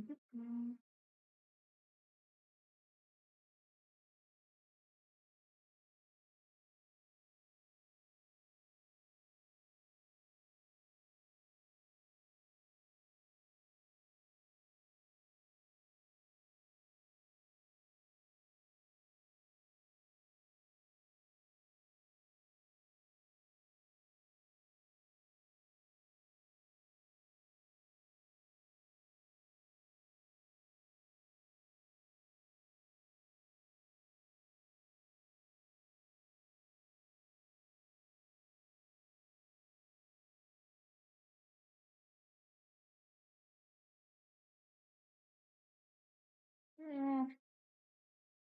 Okay, I may just end off. So thank you everyone so much for coming in. And thank you so much to Brando for the raid. Tomorrow I'll be doing my early Pokemon stream, doing my generational Nuzlocke, and I'll be sure to give all the rules at the beginning like I normally do. But anyways, thank you all so much for coming in, and I hope to see you all next time. Bye bye.